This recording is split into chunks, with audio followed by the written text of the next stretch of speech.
Welcome. Today I have Greg O'Gallagher on my podcast. So Greg is very famously probably one of the most, in my opinion, the most prominent figure in the fitness industry today. In the online marketing space, he's completely dominated. And, I want to give you a really proper intro because in my opinion, I think not only have you paved the way for me in the fitness world, I've always been an athlete, I've always been very fit, but I always eat like a fucking pig and I can't get in shape. Also, you're super successful in the online business space. You've been able to not just monetize, but crush it and organically do so, which is very, very difficult, and just blow up in the space. Like you've completely dominated the space. So I think this podcast is just, super interesting to find out your mindset, your story, kind of where you came from. Part one, we spoke a lot about that. Part two, we're talking about it as well. How to increase testosterone levels, how to change someone's mindset, improve their confidence. So for those of you that are watching, I think you're going to really, really like this podcast. Stick around and let's jump right in. I've seen a lot of people. I haven't seen many people more confident than Marcel. Okay, it's on another level. It's wild. So we talked when you were probably 18, 19, and just you've had this crazy confidence. So, and I know talking to you about your past, there was a time when you had zero confidence. I had no confidence. Yeah. No confidence. None. I remember the moment I became confident, and I've been able to replicate that for thousands of people, and hopefully by the end of this podcast, everyone watching will have that same level of confidence, or at least the blueprint on how to make it happen. Yeah, so let's say someone's starting off and they have very, very low confidence. And one of the reasons why this is so important is that if you don't have confidence, you're not gonna go and lift weights and start intermittent fasting and start a nutrition plan. It takes a certain level of confidence to believe in yourself to want to do it. If you have zero confidence, you don't even want to try. Because you're like, I won't even get results if I try. Yep. So what's the first step to unlocking higher confidence? I would say it's also understanding what confidence is. So confidence equals comfort.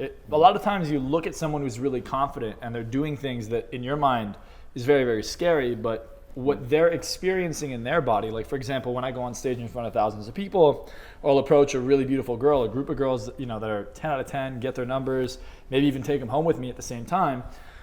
Well, that feeling in my body is very comfortable. And the only way to get comfortable with something is to get used to it. You go into a pool at the beginning, or you go into the ocean, it could feel a little bit cold when you jump in, but then your body gets used to it, and then it gets comfortable. And the more you do anything, like when you first work out, you get sore. Then you work out more often, it gets comfortable. Going on a diet at the beginning is tough. Later on, it gets comfortable. So anytime you are not willing to put yourself in an uncomfortable situation, you're actually preventing yourself from becoming more confident. I think there's a level of confidence where you become so comfortable being uncomfortable, and that's the level of confidence where you'll never go back. Because once you're comfortable getting uncomfortable, everything you want is in your hands. And I think everyone watching this, if you're feeling like you're not confident, well, I often ask at my seminars, I'm like, who here is a 10 out of 10 in confidence? And maybe 3 people will raise their hand. And I'll be like, so everyone else is a 10 out of 10 in confidence that they're not a 10 out of 10 in confidence. So people are fully confident that they're not confident. It's really just a belief. And if you could shift that confidence towards the things that benefit you versus the habits that don't, I think your life will completely turn around. It's very, very interesting. When I was a teenager, I felt very, very shy in school, I didn't really go to parties for a while, but I would feel extremely confident when we were playing sports. If it was gym class, we're playing football, I was the most confident. If we were doing drama class, we have to do a little skit, I was so confident. And it was this massive gap between, it's school time, it's a lunch break, and I don't know where to sit and who to talk to, and I'm freaking awkward. But like in certain contexts, I was so confident. So it is interesting when you feel comfortable. When I was playing sports, I felt very comfortable. When I was coming up with a skit and acting in front of people, I felt so comfortable. But when I'm in math class or just hanging out in school or going to a party, I felt very, very awkward. So I entered into my shy self versus, the sports gave me that landscape to feel confident. I think a lot of the time people are confident in different situations. So you'd be confident with your family or your friends or someone you're close to, but you're not confident around strangers. You're confident playing video games and talking to people online. Yeah, talking shit. Or you're also, sometimes I'll tell people like, hey, this is how you go to the next level. This is how you get in shape. This is how you do this. And they'll argue with me that they can't do it. And I'm like, you're so confident you can't. Like, it's like they're fighting for what they don't want, right? And if you truly understand why confidence is important, I think people try to beat around the bush. They're like, if I look better, I'll be confident. If I make more money, I'll be confident. If I'm dating a hotter girl, I'll be confident. If I'm famous, I'll be confident. It's not true. When you're confident, the rest follows. The money follows. The body follows. The girls follow. Everything comes from the confidence. And if you lack the confidence, you could try your hardest to get those things, but you'll always fall short. It's something that applies to spirituality in a new earth. Eckhart Tolle talks about your inner reality. The inner world creates your outer world, not the other way around. If your inner world is poor and broke, and then you win the lottery, quickly you'll find yourself broke again.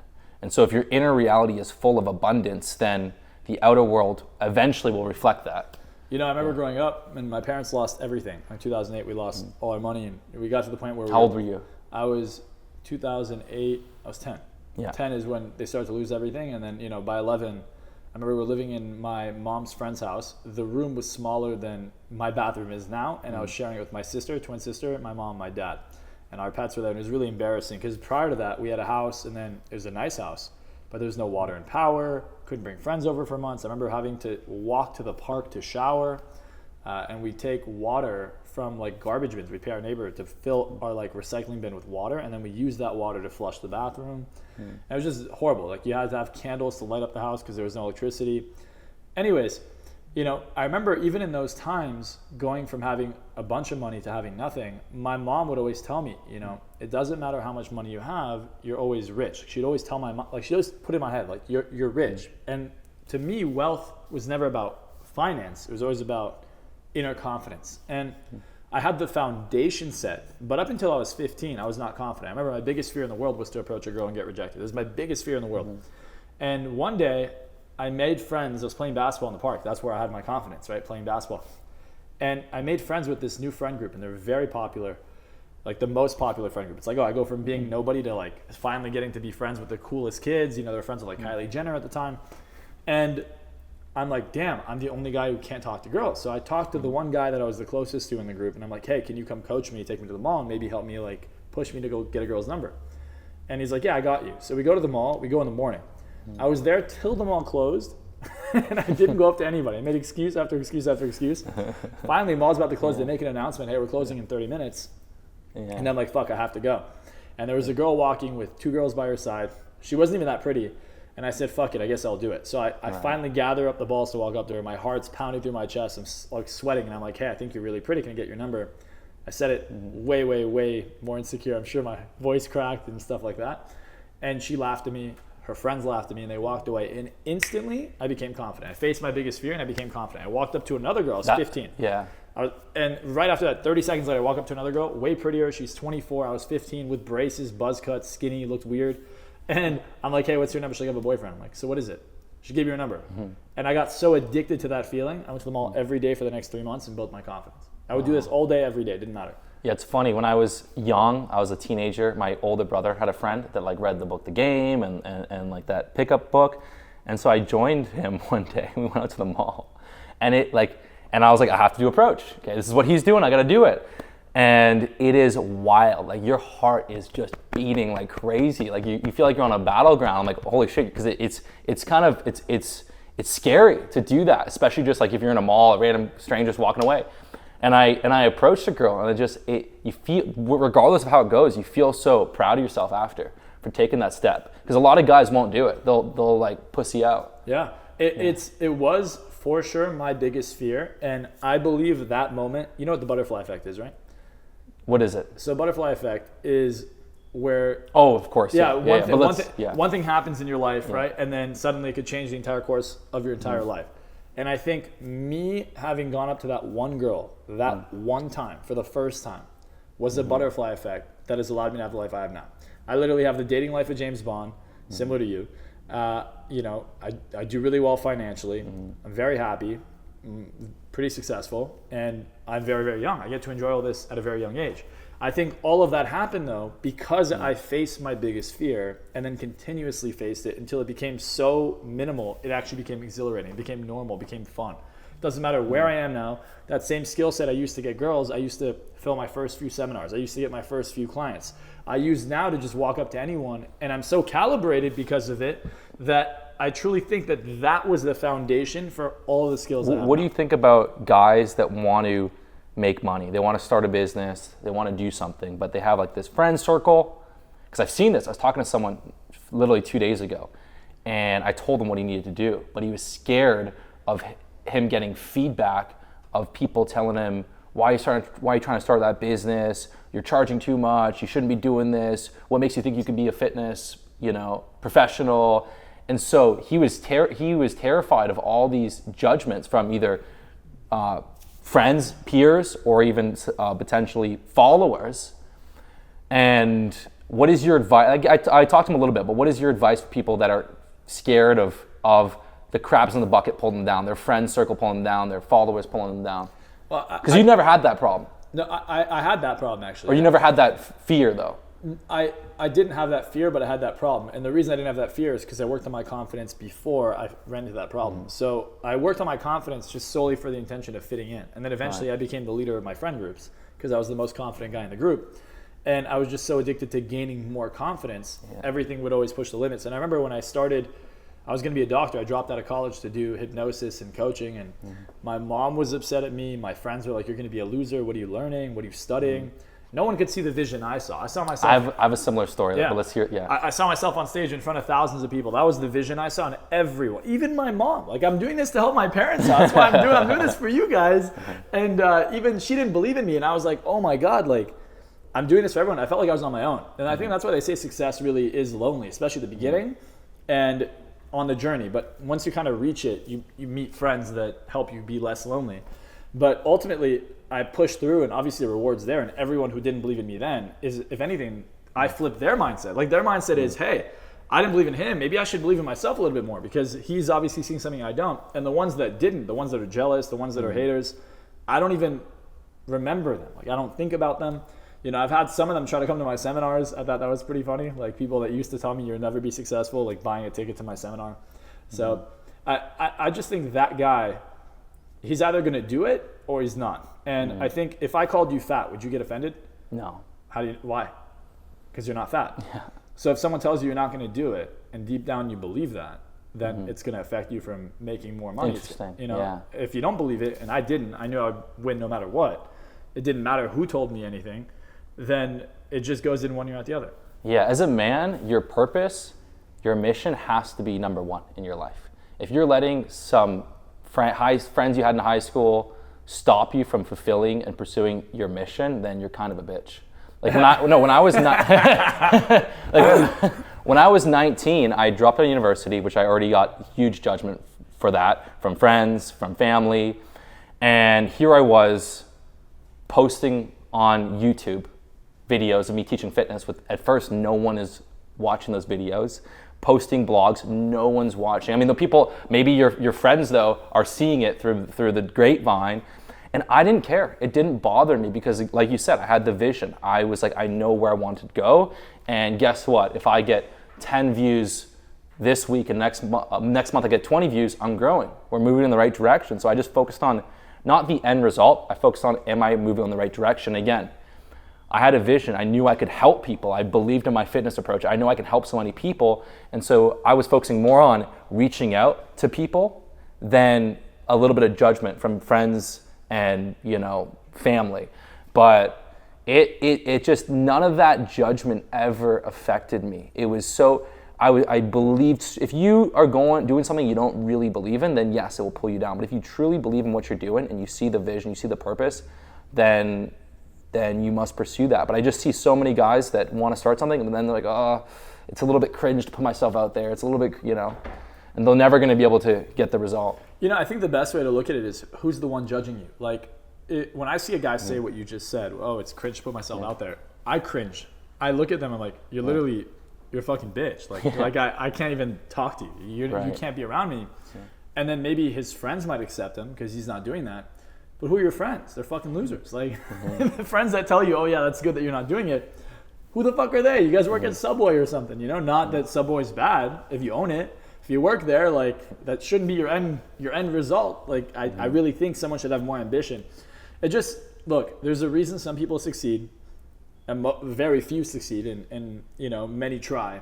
And I think trying really means I'll talk about it, but I'm not going to do what it takes. Like someone who wants to lose weight. If you want to lose weight, go to the gym, eat better. It's that simple. You want to make money, start the business. Even if you fuck up, even if it doesn't work, even if you lose your money, you'll learn. I just think a lot of people are too scared to not have it work out because they're so confident they'll fail. They're more confident that they're not going to get what they want. They're confident that they're going to actually get the negative result. So usually that's what they get. And if you knew for a fact, like if I was, hey, Greg, if we get in a car right now, we're going to die in 10 minutes. You getting in the car? No. So that's how people view business. Like, oh, if I start my business, I'm going to fail.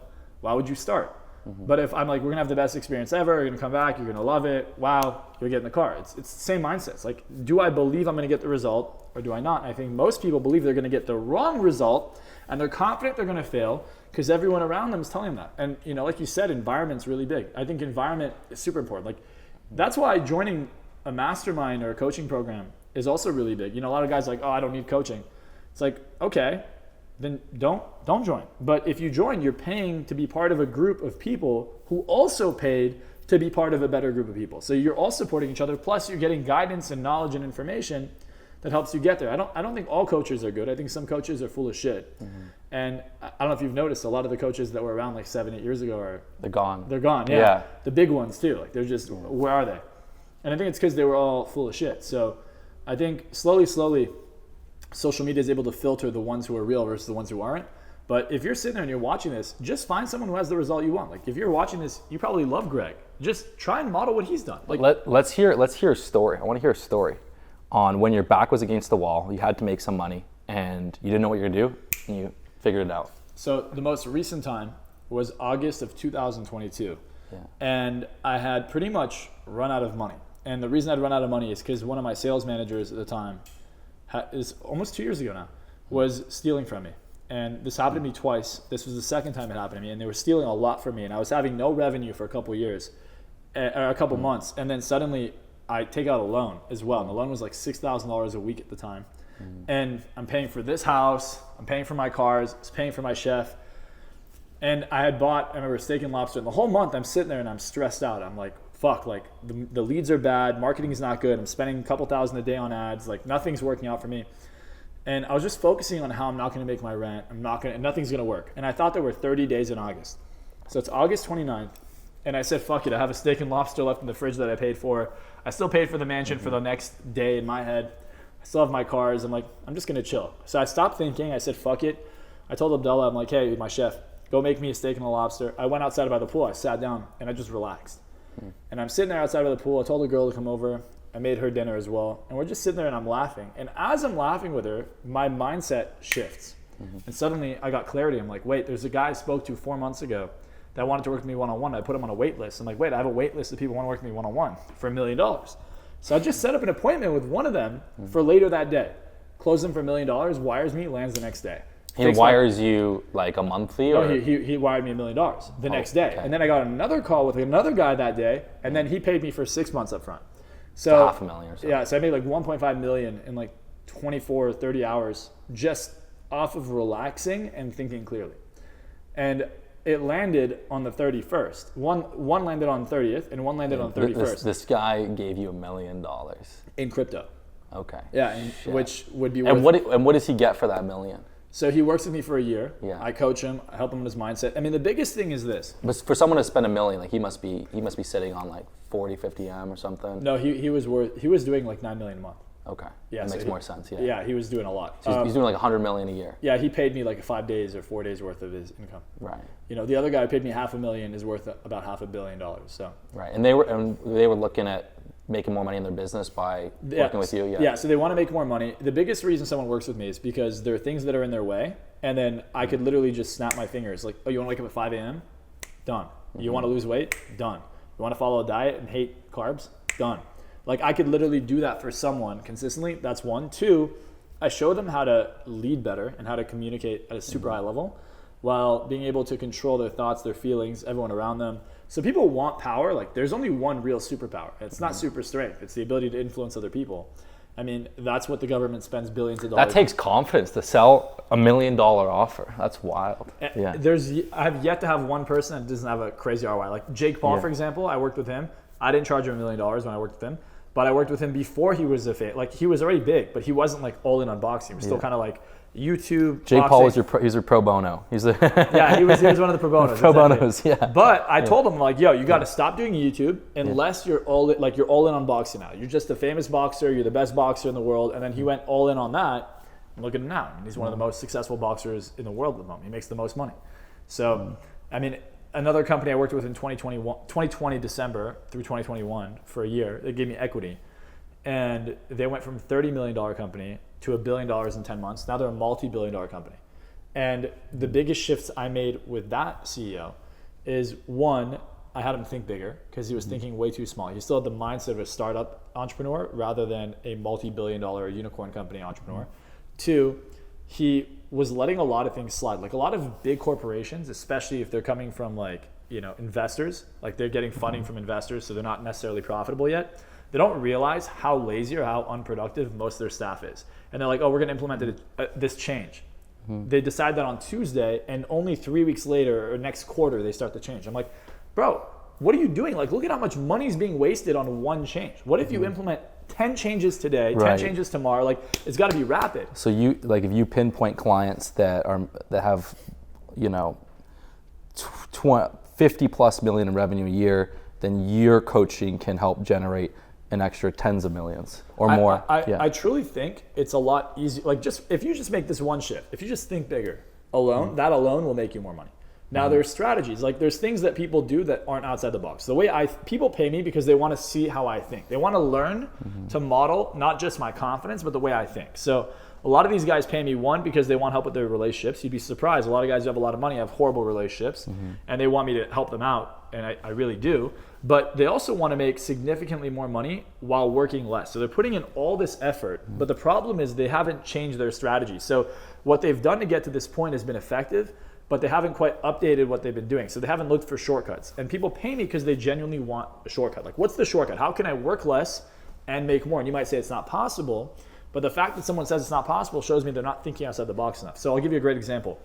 The easiest way to make more money, for example, if I were you, is I would just charge more money. Like right there, you have a guy who, if a guy would pay you 50K, he'll pay you 200K, right? You just 4X on that same client if you just charge more.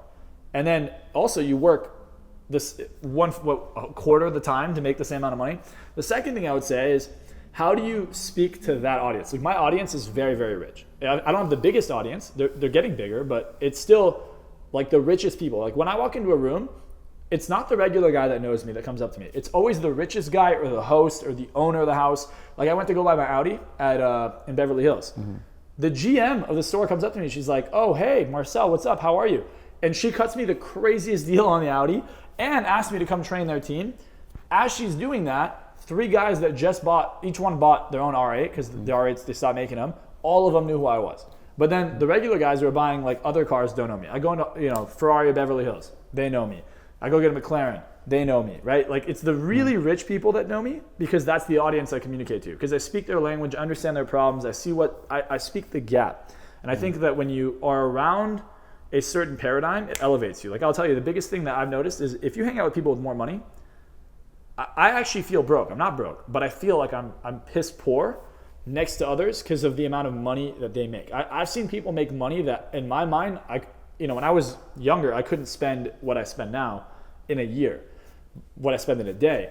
What they spend in an hour, I can't spend in a year today. And I'm spending millions of dollars a year. So, there's always another level. And I think when you're around that level, you kind of understand the game a little bit more. It's just really just a number. Like money is just a number. And so in your business, obviously the $1 million coaching takes up some time. But like, are you trying to just work with like 2 clients a year on that? Or yeah, so I actually have stopped taking on one-on-one clients this whole year. So this year I've taken a break from one-on-one. Normally I take on 5 clients a year. And this year I was just like, look, it's not that worth my time to focus on one-on-one clients because it takes up a lot of time. It just, look, I coach them. The deal initially is always an hour a month for a year. But I always over-deliver. I talk to them 1 or 2 times a week. I'm coaching them. I'm thinking about their problems. I'm doing research. I'm problem solving for them. Like I kind of act like almost like their CEO. Like I come in and I become their CEO and then I problem solve for them. I tell them, hey, this is what you're going to do. Also for their personal life. So for me, it's just not worth all the mental capital I expend on their And business. do you do anything in person with them, or they fly to you? Yeah, they can come to me in person. Usually, I mean, they'll come see me in person multiple times. Like, to even work with me one-on-one, they have to do a program I have called Mental Millionaire, which is a program where I literally take people.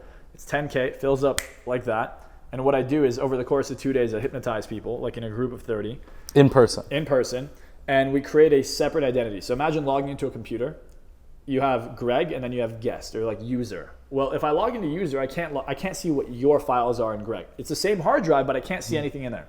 So people grow up with all these problems, these traumas, these habits. What if you could just create a brand new mindset, have nothing to do with the past, erase it, like same body, new personality. You design it and then merge it with your personality and identity. That's exactly what I make them do. And then from that point on, it's insane. Like the last time I did this event, not even one-on-one coaching, just this event, I had 2 people make $1 million in a day. I have their testimonials. Like, it's not like I'm just saying this shit. Guys never made $1 million in a year. He made $1 million in a day. The next day after the seminar. Another guy did, he has a credit card company. He got a $200 million a year, like spending client. They spend $200 million a year on his card, and he gets 1%. So that's $2 million he made. He made that the same week. Someone else went from making almost nothing, never made $1 million in their whole life, and then got a 3.5% or some crazy high percentage for negotiating a sale of a TV channel. So a TV channel, and he made like $7 million in 3 months. Wow. Took 3 months to do it, but after the event. Also lost like 80 pounds. 80 pounds in 3 months is fucking ridiculous. You know, so all that, I mean, once you change your programming, things just happen. People think it takes all this effort. It takes effort if you have the wrong programming. Like, you don't have to try to get ripped. You just get ripped. It's so easy for you. You can't, you in your mind, you can't perceive not having a fucking 8-pack, right? I can't perceive ever not being able to afford a nice steak for $200. Like, $200, like, to me, $200 feels like nothing. Like, it really feels like no money at all. Even $1,000 feels like nothing. So to me, to ever worry about a small amount of money like that, it just doesn't exist. And I think a lot of people have a different program in their head where that might be a lot of money for them. So they'll go sell, 3 days of their time to make $200 at some shit job, where you're surrounded by people with a horrible mindset. You got to work your way up. Work your way up to what? To $15 an hour, like from 13? Like, what are you doing? I think if you just shift the way you see the world. That's a funny way better. to say it. Sell 3 days of your time. I only view things in time. I don't care about money. I care about time. Whatever saves me time is that's my reality. Yeah. Wow. It's mind blowing. That's it's powerful. Imagine going to the grocery store. How much time does it take? I don't go. Well, I don't either, right? But oh my God, when I was a kid and we had my mom or whatever would go to the grocery shop and they'd leave, they'd be gone for 3 hours. I went for 4th of July. It's the first time I went in years. I went to Costco. I thought it would take me 20 minutes. I was there for 4 hours. I'm like, I'm never doing this again. This was my grocery store shopping for the rest of my life. No, I can't do that stuff. Yeah, I try and none of that stuff. No, my chef goes shopping now. He's like, you want me to go without you? I'm like, no, I'll come with you. Furniture shopping, none of that stuff. Couldn't be caught dead. I can't waste. Do you make your bed? No. Do you clean? Very rarely. Do you do laundry? No.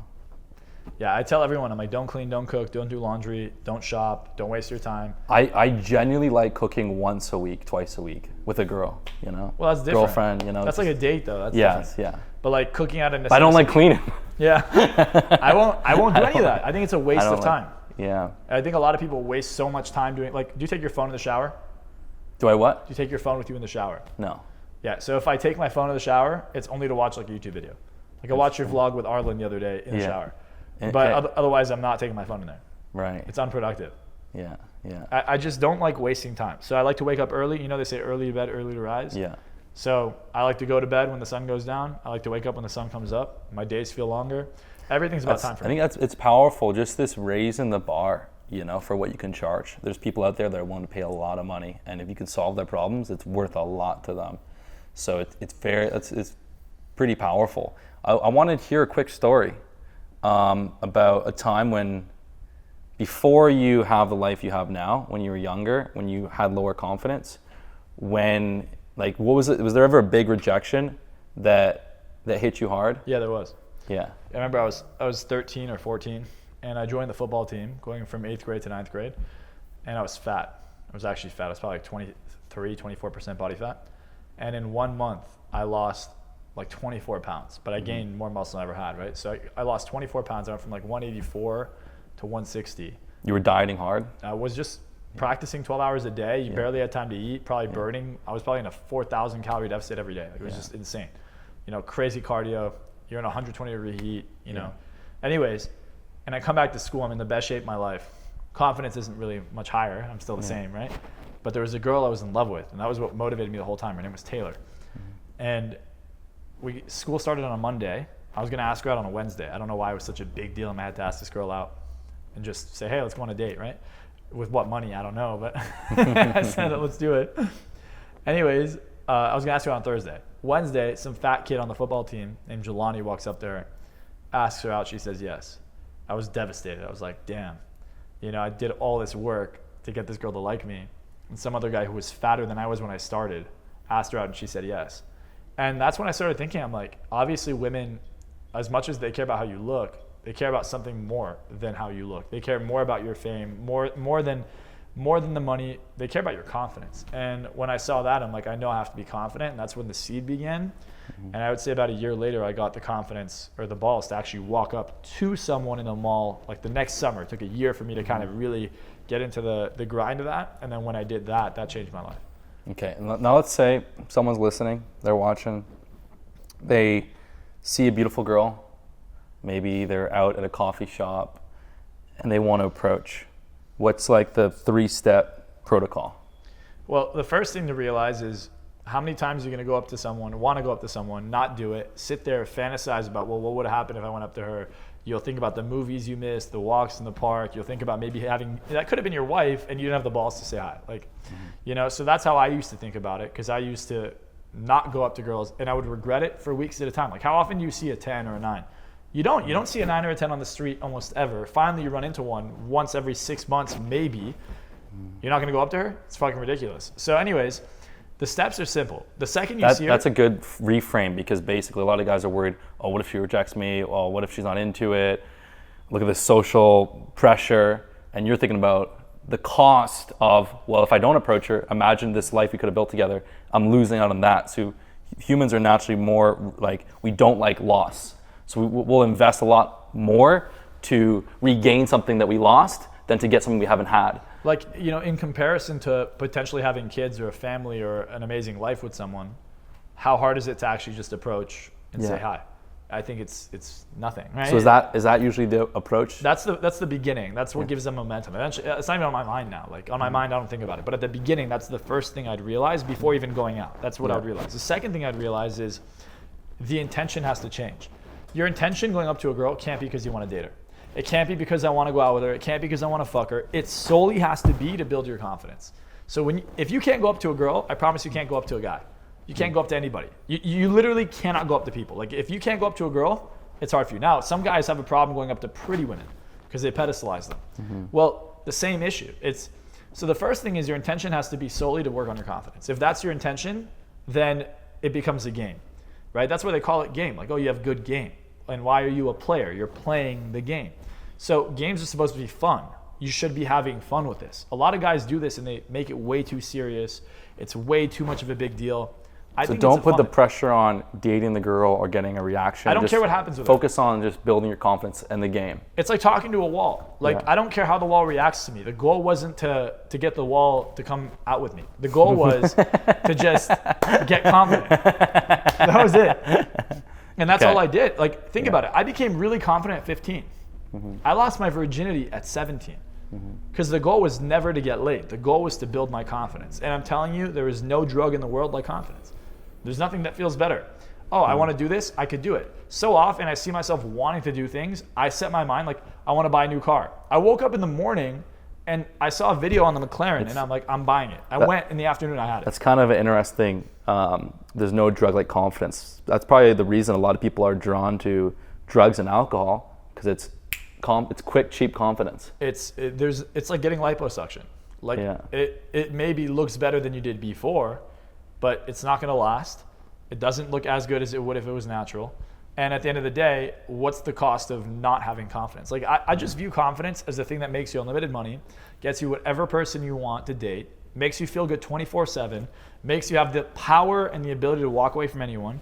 And also just confident, right? Okay. it's like if there's a pill to take, like if you said, hey Marcel, what would you I'll give you $10 billion, but you lose your confidence for the rest of your life, I'd say no to you. I swear to God I would say no to you.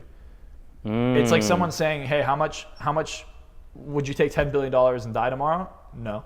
The same way I value time, I value confidence. I think confidence is the thing that saves you all the time.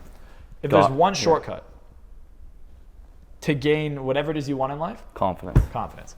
And so what would you say if you see that girl and you want to work on the game or whatever, what's a simple thing for someone they see a girl, they don't want to think, how would you approach? Best pickup line in the world is, hey, what's your name? Smile, like, hey, what's your name? And then as she's saying what her name is, you put it in your phone like this, you plug, let's say, I don't know, let's say you're the girl. Hey, what's your name? Jessica. You type in Jessica on your phone, and you go, okay, Jessica, what's your number? And that's her reaction. She'll laugh, and then she'll be like, well, why? So we can hang out? I'll have a boyfriend. Cool, so what is it? Right? Like, I don't care. I hope she says no. Like, to me, it's boring when a girl says yes. Right. How many times, like, I don't even have time to see her. I want her to say no to me, entertain me, you know? Yeah. Fuck with me. No, you gave me the number, damn it. Fuck. Like, sometimes I'll get a girl's number, I'll be like, this is it, right? This is it? I'll be like, yeah. I'll delete it, and I'll be like, oh. Is it better to get the number or the Instagram? I like to get, Instagram's better, because every girl will give you her Instagram. But what I do first is I get the number, because in their head, it's a bigger deal to give you their number. Mm-hmm. I think Instagram's worse. Like, if a girl's like, oh, I just had him follow me on Instagram, and I just followed him on Instagram. It's like, now you literally get to know him. Now you're creating rapport with this person, because they're in your head over and over. Like, anytime a girl follows me on Instagram, it might take a year. But in a year, she'll DM me and be like, hey, what are you doing? I want to see you. I've never had a girl follow me on Instagram and not end up liking me. You know, so it's like, it's best to get their number, because then they're invested, and then get them to follow you. Not you follow them. They follow you first on Instagram. But number first always. Cool.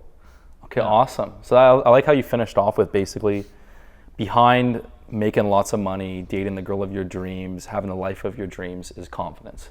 Confidence is the key to unlocking those things. And an unpopular belief here is don't drink, don't do drugs. I think those two things strip confidence away from you. They literally take away your confidence. Like, if I were to drink alcohol, it actually takes my confidence away. You don't drink, it's healthier. Like, everything's better. This is why every morning I wake up and I go outside so I can see my neighbors and I say, who else? Who else? You do that every morning? Oh yeah, dude. It gets the free tea. Hi. It's true. Try it. Who else? Feels good. Who else? Who else? It looks like Achilles, you know? Yeah, Achilles. You know, the funniest thing you did there. Yeah, I feel it right now. You went into state. Yeah. Like, you got into a peak state. I teach people at my seminars. I'm like, if you get into state, you're automatically confident. And if you start your day like that, you're primed for success. Like, you know, you said $1 million is a lot of money. I was thinking about it. I'm like, if someone said, hey, Marcel, here's $1 million. I want to work with you one-on-one. I know this sounds ridiculous. It may not even be believable to some people. I'd probably say no. Like, I just don't think it's worth it right now. It's only $84K a month. That's $2,800 a day. Is it really worth my mental capital for $2,800 a day? Like, is it? Not really. You know? So I think if someone's having a hard time being really confident in something, it's also because they haven't seen what's possible. And what's the for you? What's your biggest motivation? Is it money, like material wealth, materialistic things? Wealth? Is it freedom and lifestyle? Is it women and dating? It's love. Yeah. Like, I love love. I love love with my friends. I love love with my family. Like, so to me, money is kind of like a thing that allows me to enjoy. Like, I love to give and take away all the stress from the people I care about. I love to buy them things. Like, I buy my dad a car all the time. You know, I like to take care of everyone, buy everyone food, pay for dinner. You know, I honestly like relationships. Like, I'd rather have a relationship. So the reason I haven't had a girlfriend in a while is because I'm very picky, and I want to make sure the girl I pick is the right girl. I don't want to waste my time with the wrong girl. So for me, you know, love is what motivates me. When I go down stage and I'm changing someone's life, you know, I feel like love is pouring out of me. So, like, having massive seminars, coaching people, you know, on a bigger scale, that really allows me to feel love at the highest level. And I think if you could feel love at that level and you're willing to give, it's also an indication of high level of confidence. Yeah, and as a man, when you're in your mid-20s, there's really no rush. There's really no rush, you know, to date seriously. There's no rush to date seriously. I mean, you know, there's another argument to be made though.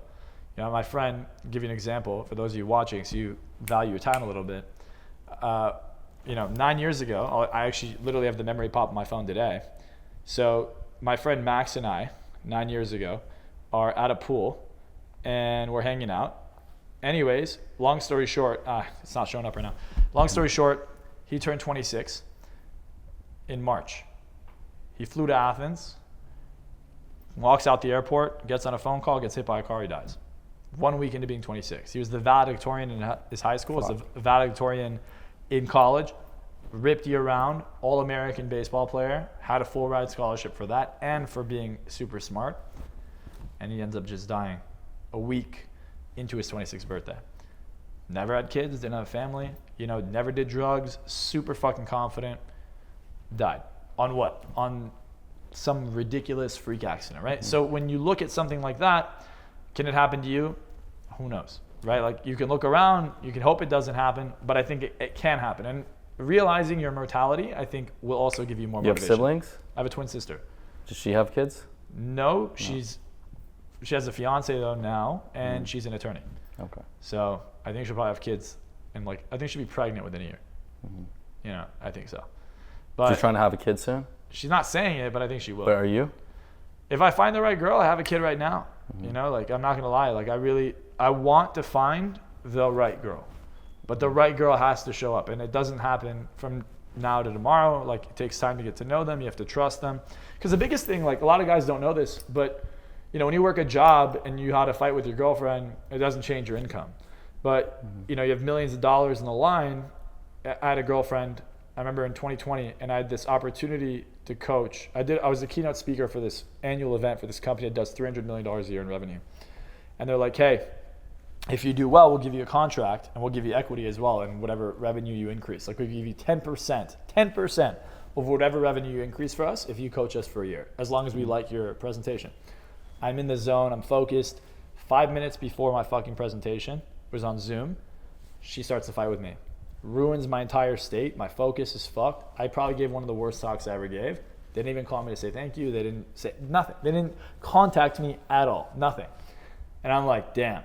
And that's one example of how, you know, just having someone that's that close to you can affect your focus. Like that's an opportunity that got fucked. But what about in general? Instead of thinking about fixing or growing my business, I'm thinking about how to fix a relationship.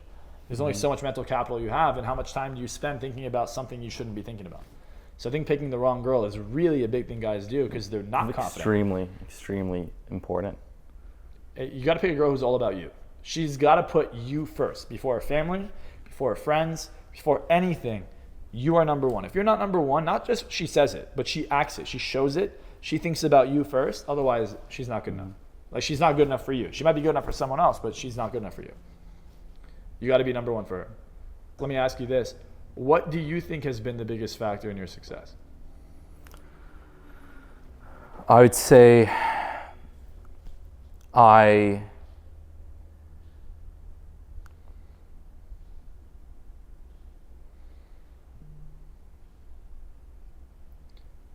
good question. Yeah, it's a good question. I mean, look, I started at 19 and I was insanely passionate, but I stuck with it. I just set goals. I'd hit goals, I'd set bigger goals, and then I'd hit those goals, set bigger goals. I am a very goal-focused person. And so if I'm doing what I love and I'm impacting people and then I'm goal-oriented, then it becomes a game to me. And so I think like really the first thing is really playing the right game. I knew fitness was something that I wanted to work in. It was a high value. So I was operating my highest values, fitness. I did the personal training thing. It wasn't for me. It just felt like I was running in circles. I started to market myself online. Speaking and impacting people on a large format was a very high value. I loved making videos. I loved being creative. I loved creating programs and transforming people. And so really I picked the thing that was really within my highest values, and I just focused every day. I wake up Saturday, Sunday, Wednesday, didn't matter. I just got work done. and I focused on that goal, then the next goal, and the next goal. And when things weren't working, I would audit it. I'd look at what I'm doing. Okay, what's going great? What's not going great? Okay, what's my hypothesis? What's my thesis on how to break through to this? And I really focused on, sometimes now people want things a little bit too easily. I would connect with my audience. I would answer emails. I would develop a strong relationship with my audience, and I would respond to questions and comments, and my customers, I would email them, and I just put all this great kind of faith into it, and I just developed very, very strong, loyal customers. And then I wasn't scared to stand out. I went against the grain. I started talking about fasting when everyone said you had to eat every few hours. I did things kind of my way, and I'd say the big thing was that there's a lot of people that come into fitness to make money. I didn't care about making money. I cared about being 6% body fat. I was trying to be 6% body fat for years, and I failed, and I tried everything, and finally I cracked the code. So I spent the first several years trying to hit my goal, which was 6% body fat. Get to 6-7% body fat with big shoulders, natural. And then I figured it out, and then I created the program and the book, and then I helped other people do it. And so I think a lot of people want to start a business. Like you, for example, you had zero confidence. You couldn't talk to girls. You know, I remember when I was a kid, I had I was babysitting for some family friends, and I felt so bad, like they forgot to pay me.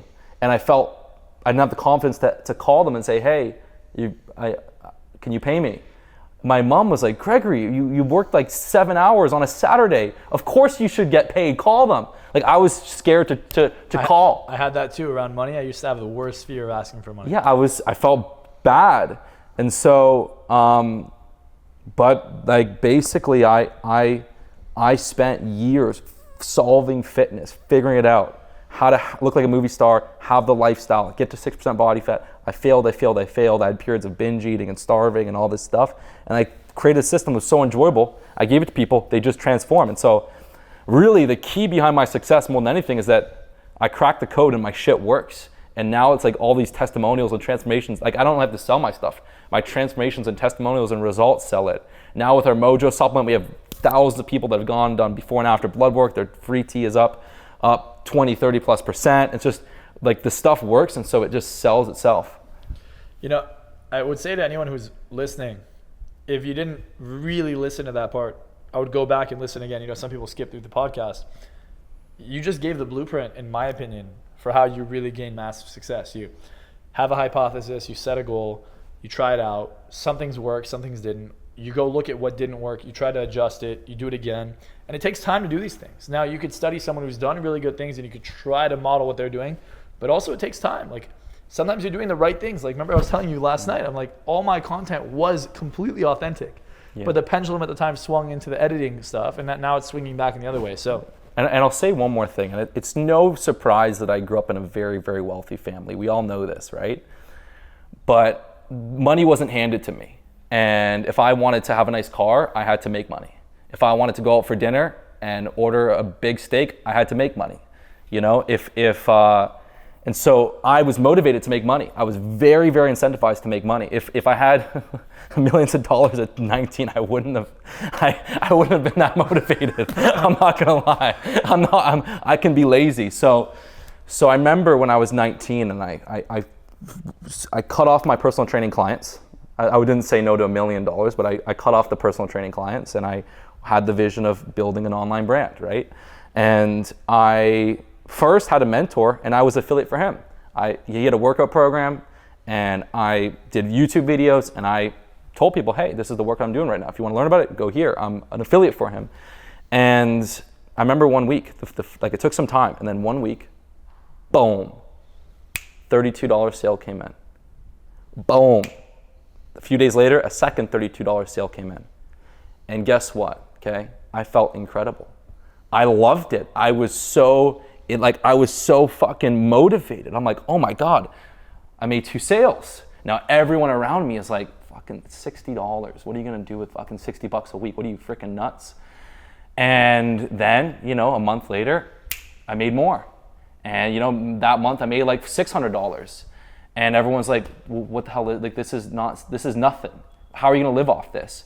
And I just kept working. And then my first year, I made $10,000 that year. And I was so motivated. The next year I made 30,000. And everyone's like, go back to school. This is bullshit. This isn't any money. And then I made 80,000 that third year. I'm like, okay, well now it's something. I mean, this is more than the average salary, 80,000, and that's USD, right? You gotta times that by 1.35, right? We're over 100,000. And then I got to 200,000 the fourth year. And still people are like, yeah, it's not gonna last. You know, go back to school. You know, I was doing like 16, 70,000 a month, helping people, getting emails every day. You've transformed me. I couldn't lose weight before. You transformed me. And then, the fifth year I made $1 million. When you make $1 million, people can't say shit. Yeah, and then it's like, hey, okay, look, I'm hiring people now. I have a team. I'm like, whatever. But the point of that story was that most people have the wrong mindset. They think about how far they have to go. I've only lost 3 pounds. I have another 50 pounds to go. I'm so far away. I only made $600 this month. How am I ever gonna be able to get to my goals? And my mindset was, holy shit, we proved it. I made my first sale. I proved it. Sure, it's $32, but I proved it. Now I gotta get 2 sales this week. The next week I get 3 sales. And it just became a game. And again, you play a video game not to get to the final level, but you play a video game to build yourself through the levels. And when you have that mindset, you're unstoppable. And the funny thing is that your testosterone, when you feel like you're winning, your testosterone levels go up. Yep. So even though I was making $32, like $60 a week, I felt like I was winning. But the losers are gonna be like, oh, only $60, their T goes down, now their dopamine levels get, their dopamine doesn't fire correctly, they lose motivation, they give up, and then they go back to work at, some office job. I supported my dopamine, I supported my testosterone. Even my uncle told me this story where my father, when he was very, very sick, he was going through chemo treatments, like at one point he could only lift a pound. And then my uncle came back to visit him a few weeks later, and my dad was like, James, you'll never believe it, I'm lifting 3 pounds. And my father was a strong guy. At one point he was benching 350. If he had my Keno training, he would have been doing over 400, probably would have been stronger than me. But he was lifting 3 pounds, he was so psyched. And my uncle James was like, that's nothing, it's 3 pounds, what are you so excited about? And he's like, because my father, it didn't matter if he built like hundreds of millions of dollars in a company, or he's starting from the scratch, or he's lifting 350 pounds or 3, it's about the progress, it's about that gain. And if you can't revel in those little gains, you'll never be successful. I have a super similar story, and it's just so funny to hear. It's like every single person I meet that has some kind of success always has the same background. It's always the same exact beliefs, same exact type of story. Now, if you haven't had a similar background, you're listening to this, I'm about to give you the blueprint. I'll try and decode it for you because it's so apparent, at least to me, it's so obvious, especially now, having done this for years and years. And I can tell you, it's like, I remember my first sale. Yeah. Like my first sale was $37. Right. It was a $37 sale to a lady who's fat, who asked me to hypnotize her to lose weight. Yeah. $37, I go to her house. I'm in her house for 3 hours. She's complaining, it's not working. Like 3 weeks later, she came to me and she's like, yeah, look, I lost like 15 pounds. I don't know how she lost 15 pounds in 3 weeks. I swear to God, I have no idea. But I was like, oh wow, I guess this stuff works. And I just kept going. And I remember the first time I closed someone for $350. And I was like, wow, that's a big deal. And then someone gave me $2,000 for the month. And that was a big deal. And then I called someone, and I'm like, yeah, it's $500 for a session. She goes, 5,000? And I go, yeah. She sends it to me on PayPal. I was like, okay, this is crazy. And it just started to like, there's this progress, and this is over a few years. Like my first year ever in business, I think I made like $1,000. My second year, like 20 or 30,000. My third year, which was, 2017 is when I started. 2019, I was doing like 10K a month. Like I remember I hit like 100 something thousand. And 2020, I cracked it, and I remember doing like over $1 million in 2020. Huge. Yeah, and all my friends went out of business. Like everyone went out of business in 2020, and I just did over $1 million. And then 2021, I scaled up again. I hit over $2 million. And then 2022. No, 2021 was almost $6 million actually. Yeah. I did almost $2 million at the beginning of 2021, and then I got cold traffic working. Right. And then I scaled up immediately. I did like another $4 million in like the second half of 2021. I remember I went to like Greece and Mykonos, Dubai. It was in Mexico. And then in 2022, I scaled up again. And I was like, holy shit. And now I've kind of stabilized. I'm just like, all right, it's because it was taking a lot of time to keep scaling, keep pouring into the company. But I focused more on the marketing. And what I could tell anyone who's watching this is like, my parents were wealthy growing up, like very wealthy. And then they lost everything. So I think this idea of seeing a lot of wealth, like having your mind around it and then not having access to it, makes you really want to be part of the club. And you'll be willing to do whatever it takes to be a part of it. Because you see what's possible, you see how valuable it is, and then you're willing to go after it. And I think that's what happened with you. You grew up really wealthy, but you knew that you had to go earn it. Yeah. And you did. And same happened with me. I knew that my friends would go to Cheesecake Factory, not even that expensive a restaurant, and I couldn't go with them because I was embarrassed. I couldn't afford to eat. I remember I go to Chipotle and I would have to say no to getting guac for $2, bro. $2 on guac. I would say no to them, which is probably good for me. But I'd say no to the guac because I couldn't afford it. Wow. And I learned how to get free Chipotle using hypnosis because I couldn't afford it at one point. I remember I got Chipotle for free. Like they give me free coupons. I didn't even know they had coupons. I just found a way to get it. You know what? It's funny. When I was in state with that, I was in when you're really feeling confident and so in state, you can do it. I remember I was bringing a camera guy with me to Chipotle, and I was just like, you know what? Let me try something today. Okay. I just felt like I was in a really good state. I'm like, I'm gonna pay for my Chipotle. Let me get your Chipotle free. He's like, no way, you can't fucking do this. And so I go up to them, and I'm like, I got the 2 bowls, and I'm like, look, I had the 2-for-1 coupon, but it fell in my pocket. I don't know where it went. Can you do it 2-for-1 here? And she's like, no, I can't do that. And I was just like, come on. I don't know what I said, but I was just smiling in a very, very good energy. I was like, come on, can you hook it? He's a new camera guy, can you hook it up? And I don't even know what I said, but my energy was just so good. And she's like, oh, okay, it's 2-for-1, I got the 2-for-1. I could probably do it again, the 2-for-1. You could easily do it. We could literally go to Chipotle after now and film it. I'm telling you. 2-for-1, the 2-for-1 Chipotle. You could do one for free. I don't even think they have a 2-for-1 coupon code. I just said. The way I get it for free is I usually go there and I tell them like, hey, last time they actually messed up my order and I had like 6 orders, and this time they said that they'd comp me a thing. I just didn't bring it with me. Yeah. Can you guys just comp it then? And they're like, oh, well, do you have any proof? And I'm like, just ask the manager. You guys messed up the whole order. Like, I ordered it for like a big event, and you guys fucked up. Like, Like, anyways, can you just comp it so I feel better about it? I love you guys. I just, come on, and they'll do it. You just have to have a reason for why they comp it. The guys, they don't care that much, but I wouldn't abuse this. Like, obviously it's a business, so I wouldn't abuse this. But it's more so of like testing the confidence. Like, I used to be able to see how far you can go. Like, what could you get away with just by asking? Yeah, the craziest story. It was my father. He was working in a real estate company, Lindorf, and the company was going under.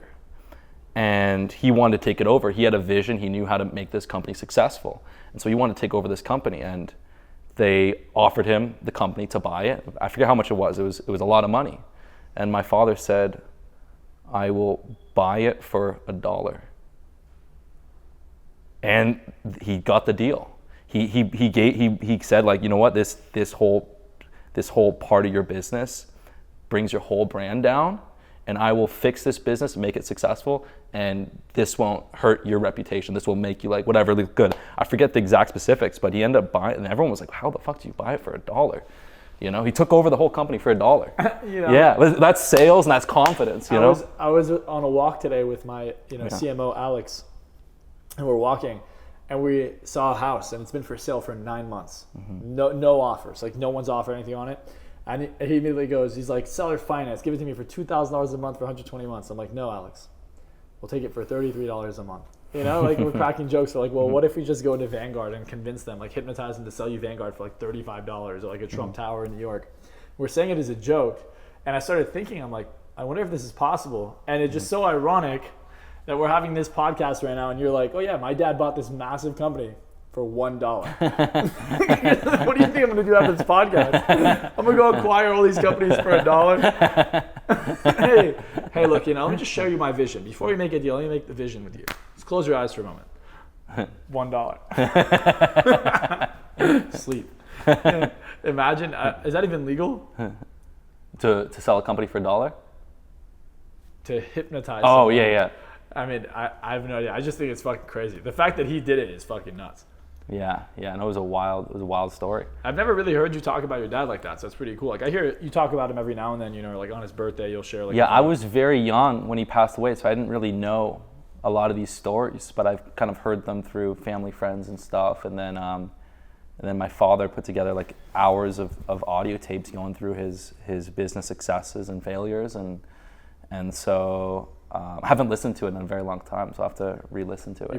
You probably register it. A lot more will click for you. Yeah, but he had insane confidence because he started with nothing. He was going through phone books to cold call doctors to give him money for his business, and he was going through for working his way through a phone book, and then he hit a certain name, Bill Lopatin. So imagine how far you're going. You're going through the A's, the B, and so the guy heard him out, and then at one point he was having this real estate corporate real estate agent, show him all these buildings when he had nothing, but he was able to just have that confidence, and he had the vision where if I meet this person, I bring this. So everything he was doing was kind of like faking it till he made it, but he put it together. Yeah, a lot of people say fake it till you make it. I think fake it till you make it's the wrong term. Yeah, it is the wrong term. I think you can't fake confidence. No. And it's just have confidence until your world matches, I think is the best way to look at it. It's not as sexy of a term, but why do we like Kobe Bryant so much? What do we say? Mamba mentality. It's just, no, he's just the most confident motherfucker on the court. Like, why do we like MJ? Most confident guy on the court. Why do we like Messi? Most confident guy on the court. He acts humble off the soccer field, but he's the best. Ronaldo, like, we like confidence. Usain Bolt, confident.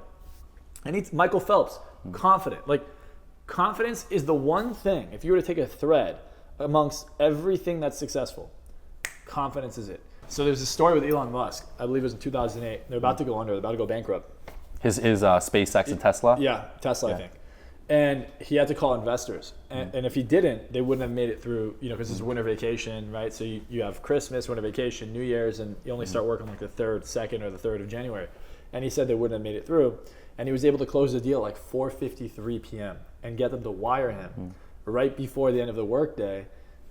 And that kept Tesla running. And if that deal didn't close at 4-something p.m. right before everything was done, there would be no Tesla. And now everywhere you go, there's a Tesla on the street. So I think a lot of the time, the fine line between failure and success, right? That like last second thing, it's happened to me many times, is it's almost like the universe is testing to see how bad you really want it. And I'm sure you've had situations like this. I actually want to hear a story. I'm sure you've had something like this, but like you're at the last dime in the last few moments and somehow you make it happen. I think everyone has had situations like where they're not going to make their rent and somehow they pull through at the end of the day. So I think that thread that makes someone succeed versus fail is just so fine. And if you're willing to go all in and you never give up, even when you're at the last second, like, it's like that thing, like never give up, literally never give up, even past the deadline, don't give up. I think that's the only way to really succeed. I mean, have you ever had it where you were at the edge of your seat or like the edge of your business and you kind of came through? Have you ever had that? I had it happen in 2020 when I was, I had business partners and we were not getting along. Things were not working and they had pretty much control of the entire business. So all the money was coming in, it was through them. We were going through a breakup legally. And so I was spending quite a bit of money on lawyers. I wasn't getting any money either. And I was like, hey, I gotta freaking make some money. And so I had my programs. I had to launch a new program, right? And so I'm like, I'm thinking, okay, what's the next program name? And I was like, Movie Star Body. How the hell did no one come up with Movie Star Body? It's fucking genius. Movie Star Body. You came out in 2020? Yeah, I came up with the domain moviestarbody.com. No one did Movie Star Body. This is gonna be my new Warrior Shred because in the company I wasn't getting paid. And I wanted to also get the money to buy back the company. And so I just create this sick program, videos, Movie Star Body. I come up with this whole, I freaking update all my programs and I create this Movie Star Body program. And so we're about to launch. It's like 3 days before the launch. I film the whole weights, the gym routine, everything. And then the pandemic hits and all the gyms are closed. I'm like, I'm about to launch a weights program, but the gyms are shut down. And so I'm like, and so my team is like, whatever. My team at that time, the people that I was working directly with on this project was very, very small, but they were like, what do we do? And I was like, well, I got 3 days to turn this into a body weight program, you know? And so I filmed the body weight, like I have 3 days to build this whole body weight training course around getting up to doing one-arm push-ups, handstand push-ups. And so I filmed this course. I package it together. So like most people just don't have a gym, they want body weight. So I redo the whole sales page. I build it around body weight training, being like James Bond, being able to be fit. And that month, that program did like $400,000 with no ads. Just 400K, yeah. And then I was like, yeah, it was wild. But like my back was against the wall. I had to, I was going through a business breakup. I needed to put some money together. And I just created like my best freaking system. And I had the gym shut down. I had to do a bodyweight pivot. But we crushed it. And that program got so many crazy testimonials. So many, like it was just insane. But it was powerful, man. I remember in 2020, I couldn't do seminars. Yeah. You can't have gatherings, right? You can't. So I'm like, fuck, what do I do? All my other friends, this is when they went out of business. Could you do them in Florida or? No, you couldn't do them anywhere. Anywhere, right. At the beginning of 2020, Yeah. you couldn't do them anywhere. Yeah. I mean, I could do it. That's why I ended up getting a mansion in the middle of 2020. I started doing Right. things at my house. Yeah. But I was like, fuck, what do I do? And that's when I invented my mastermind, Breakthrough Accelerator. Mm-hmm. I was like, oh shit, no one's ever come up with like what's it called in personal development when you have a change? It's called a breakthrough. I'm like, no one's ever called any program Breakthrough Accelerator. So I'm like, okay, so I invented that. And then I went on Zoom. I'm like, I'm just gonna put everyone on Zoom. Not only was it easier to sell because there are no more excuses like, oh, I can't make it out there, I can't fly out there, but it cost me $15 a month to run Zoom.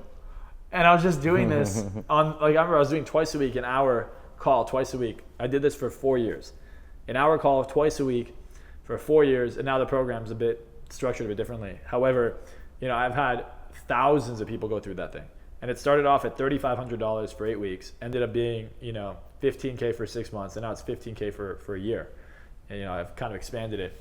But it's crazy. Like, that took my income from, I think when I moved in to my mansion was right before, I launched it right before. I launched it, I think, in April. And in April of 2020, I had done 80K. So that was my first 80K month. And then I did 120 the next month. And I was like, whoa. And bro, I didn't have a big following. Like, it was just going high ticket. Because I had such a small following. I'm like, the only way I make money is if I charge a shit ton of money for a few amount of people. Like, if I only had 10 clients and I closed, 8 of them on 15K, I could sustain a certain lifestyle. So it was really like, I remember calling like people, like business owners, hey, let me give you a free training to your sales team and then upsell at the end to Breakthrough or something. It's crazy. But it's just that time period, because it was so difficult, I've never been hungrier. Like, I was already really motivated to move out of my parents' house, buy a car, do all these things. And then it pushed me. I think COVID really it set apart those who were supposed to be successful versus those who weren't. Hell yeah, dude. That's fucking epic. I think a lot of people who are listening might be feeling like, hey, well, where do I start? You got AI coming out, things are saturated, they're competitive. What would you say to them? Like, if they had to start something, what would you tell them to start? Well, my advice is very, very simple. My advice is first, I call it the 4 pillars, right? You're chiseled, with your health, definition, vitality, your presence, which is very much mindset, your resources, your social. So I recommend getting the first 2 pillars dialed.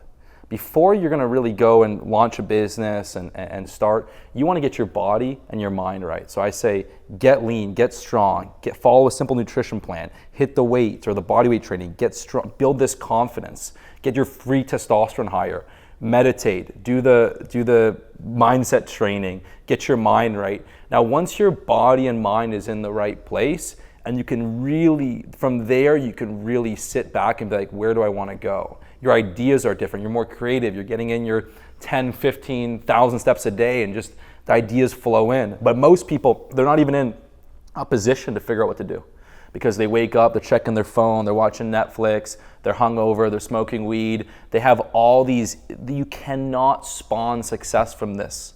It's never going to happen. But when you can get your health right, your sleep right, your mindset right, you're lean, you're strong, and then you can get fresh air, go for a walk, set goals. What are your highest values? Who do you look up to? Who do you want to aspire to be like? What excites you? You can really start to put the pieces together. I would not have been able to spawn Kinobody if like at 19 I wasn't really drinking. I was not playing video games. I loved video games. I was obsessed with video games. I threw them out. I had to sacrifice. I'm like, I'm an addictive person. When I play some of these video games, I could play for 7 to 8 hours. I would buy an Xbox Christmas Day, play it for a week and throw it out.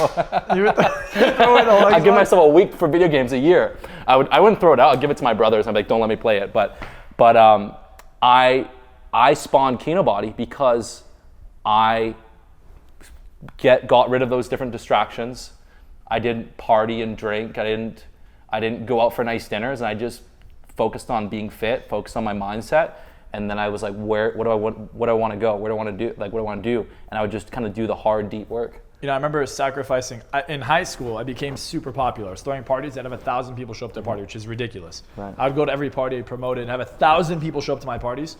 And I remember going into college, I was 18, and I got a job promoting 21 and up clubs, right? Yeah. They didn't check my ID. I look older. I look the same as I do now. And I remember having the lifestyle. Like, I was getting, people would pay for tables. I was getting any table I wanted for free. I'd have 40, 50 girls come with me. Like, I was living what people would say is the life, right? Mm-hmm. And after 2 months, I'm like, this is not going to make me what I want. This is not going to get me rich. And I sacrificed going out, sacrificed partying. I sacrificed the frats, everything. I sacrificed all that because I valued being successful more. And I looked at my friends who didn't. They're like, oh, well, I still have time. I'm still in college. And it's just crazy how ahead you go. Like, they unfortunately didn't get the opportunity to start or go through a business during times like COVID. They didn't have that's a mini recession. Like, now we're actually in a real recession. But that was like for me, mental preparation for anything that could come after that. Because it's like, oh, if I could find a way to be resourceful then, I could find a way to be resourceful anytime. And I just feel like in the last 5-6 years, if you had a business in the last 5-6 years and you survived, you gain so much knowledge and experience that people won't get, I would say, in the next 2-3 decades. Like, it's going to take them so much more time to even compete with you. I feel like I have no competition. You know, like, sometimes I look around, I'm like, where is my competition? Like, I thought I had competition. I remember at the beginning, I had all this competition. I looked around. Now, none. No one I was worried about is even near me. Like, the guy that I was worried about was making $10K a month. He's still making $10K a month. Mm-hmm. Like, it's been 5 years, 6 years, he's still making $10K a month.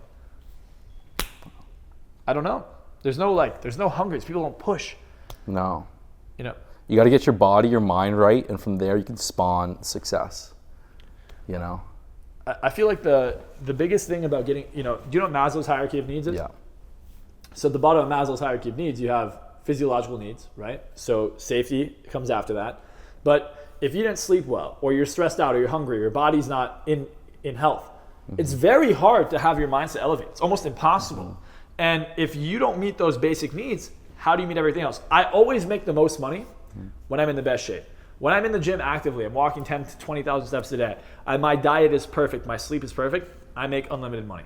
Mm-hmm. Whenever I start slacking in that department, I start losing money here. Now, you might say, well, I'm not in shape and I make a lot of money. You'd make more money if you were in shape. I don't have time to go to the gym. Mm-hmm. Well, I hope you have time to go to the doctor when you have to get chemo. It's just people don't prioritize their health.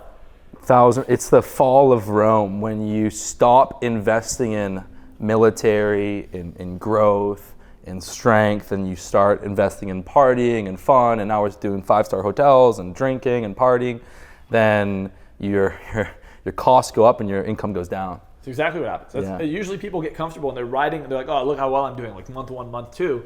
They still make the same revenue, but they're not realizing they're riding the momentum from the months before. I think income is a lagging indicator. It's all the work you put in before that builds up into the income you see today. It really is that tip of the iceberg. So when you're looking at, oh, hey, we did a great month this month, the month you did this month is a result of 3-4 years of work that led to this. And then people get to that point and they chill, but it's a lot faster on the come down than it is on the come up, and it's very hard to come back up. It takes just as much time to come back up as it did the first time. So I think once you're there, you don't want to just keep it on cruise control. You want to actually push the limits. And what I found is like when the economy goes down, even though I'm still pushing, even though I'm in the habit of trying to do more, I've found that in the last year, yes, I've grown, but the growth rate is a lot lower. And I realize it's not lower because I'm doing something wrong. It's lower because economically, things are a bit different. The environment, the game is a bit different right now. So because of that, if I hadn't been pushing, I could see my income having tanked. Like if I just got comfortable, I could have been wiped out. And I think a lot of people fall for the trap. They just aren't constantly hungry for more. So if you're young and you have vitality, now's the time I think to go all in on your health, on your mindset, on your business. Like it's only gonna get harder. Like in your 40s, you're tired. Late 30s, you're gonna get more tired. 50s, you're exhausted. So why not push through right now as hard as you can? So obviously there's an exception to the rule. Some people who are older are still in great energy and have more energy than some people who are younger, but now is your prime. It's like you don't see an NBA player at 55 playing in the NBA. Well, why not take that same health, that same vitality, that same sharpness you have in your mind and apply it to your future? I think a lot of people don't care. They just don't see it. But there's a compounding effect. You're just consistent every day. It's like going to the gym. Like you're fat one day you wake up and you look amazing. Well, look at all the times you took steps. Like how many hours were you in the gym? How many reps? Like if I look at your body, you're gonna be like, oh yeah, he looks great. But how many hours did you spend in the gym? How many hours did you spend walking? How much time did you put in not eating out or eating like shit to get to this point? People don't see that. I think they're just like, oh, you just got there. Look at the journey. Just take the same steps. Follow the steps. I think you've outlined the steps pretty clearly this entire podcast. Yeah. You really have. If there's one piece of advice you give anyone watching, like there was one piece of advice you'd have to give anyone, what is it? Get your physique dialed. Get in shape. It's like a strong frame to keep you disciplined through life. Doing your fast, getting your steps in, hitting the weights heavy. Keep your physique dialed. You can lose a bunch of money, but you'll still have your physique at the end of the day. So I like to be in shape, man. I think on that note, I always say like you can make less money, relationship can go wrong as long as you're making progress in one area. I would say wealth, health, relationships are the most important parts of your life. If you're making progress in something, you have momentum. No matter what, I think if your physique is at the foundation of your behavior, your health is at the foundation, you'll never lose momentum. And, a comment I'd like to make to other gurus who are like, oh, you don't need to get in shape. Like, you don't need that. I make money and I get girls and I'm not in great shape. I think it's just an excuse for why they're lazy. And it's cognitive dissonance for how insignificant. Yeah. It's a force multiplier. So if you're getting results, you're making money, you're dating in okay shape, well, being in shape, it would be better. It's a force multiplier. It's a force multiplier in making money and in relationships. And when you're in shape, your free T is higher. You're gonna have more energy. And when you have a better presence, you naturally stand out and you look more like a leader. It's an uphill battle when you're out of shape. It's so much easier when you're in shape. So Greg, let's talk about testosterone. Obviously, probably the most important hormone for men ever. And it seems like you've hacked how to help people increase their testosterone. A lot of people ask me, even me, like in my DMs, hey Marcel, like, can you help me with my testosterone levels? And I'm like, well, why not have you talk about it? It's very, very interesting. I've helped thousands of men transform into movie star shape over the years. And I'd get these lights out transformations and I would try and look at what's the common denominator between the guys that got the best results and the people that took a little bit longer. It took them longer, they got stuck, they didn't quite build the muscle they wanted. And a lot of times I would have them do blood work. And I saw a common denominator. The guys that really had the best transformations, the one I posted, they had their testosterone levels were on the higher end of naturals. Not even total. I'm talking about free testosterone. Their free T was on the higher range. What's the difference between free T and testosterone? Because I think a lot of people don't know. Yeah, so total testosterone is how much testosterone you have at any given point in time. And so the range for that is like 300 to 1,000 nanograms per deciliter. Now, typically, you'll have about 2% of that can be used. That's your free testosterone. That's unbound. It can exert its function on the cell. And so your free testosterone is the most powerful when it comes to building muscle, building strength, improving your physique. And so you can have someone that has 700, 800 total, but only 1% is unbound, right? And you can have someone that has 600 total, but 3% is unbound. They have much higher free T. So free T literally is what's gonna give you advantages. You're gonna put on muscle faster, build strength, have more energy, have higher confidence, more drive. Testosterone is a very, very powerful hormone, and it's like a secret advantage. And crazy enough, in this day and age, we've seen over the last 40 years, we've seen a steady decline in average levels of testosterone. So if you rewind the clock back to the 80s, most men were around 700 nanograms per deciliter total, which is good. It's very good, right? Now men are in the 400, 500 range. The average man, 400, 500. And that's like the average. There's a lot of people that are struggling. They're in the 300s, And so we've seen testosterone. Think about how long humans have been evolving for. Just in 40 years, we've seen this whopping 40% drop. It's very scary. And so a lot of people are thinking, what is going on? Why is testosterone dropping? And there is a lot of things in our environment right now that make it hard. There are a lot of things in our environment that put the brakes on your T production. Microplastics, phthalates, even people that put body wash. They're taking a shower, they put all this Axe or Old Spice body wash. It's loaded with phthalates that they get absorbed into their skin. We're seeing increased microplastics in the environment. And even having your phone, right, in your pocket all day long, which is what people do. I mean, look, we didn't have cell phones in the 80s. I remember my father got a cell phone and I don't know, it was like the first cell phone I ever seen. I was like, what the hell is this thing? But the cell phone in the pocket, it seems can reduce testosterone, but for sure, absolutely, it cuts your sperm count down. There's so many people struggling to have children right now. I've seen it just through my social network. There are people going to fertility doctors all the time. They can't get their women pregnant. Fertility's down. The phone in the pocket's not good. People wear underwear, right? That's with polyester. That's just plastics that get absorbed into their skin, into their balls. Really, like that? The research on polyester underwear is powerful. It is a contraceptive. It's a good way to ensure you don't get someone pregnant wearing polyester all day. So there's so many different environmental impacts. Yes, humans today are fatter. Being overweight is bad for testosterone. Yes, a lot of people on average are weaker. And food quality has gone down.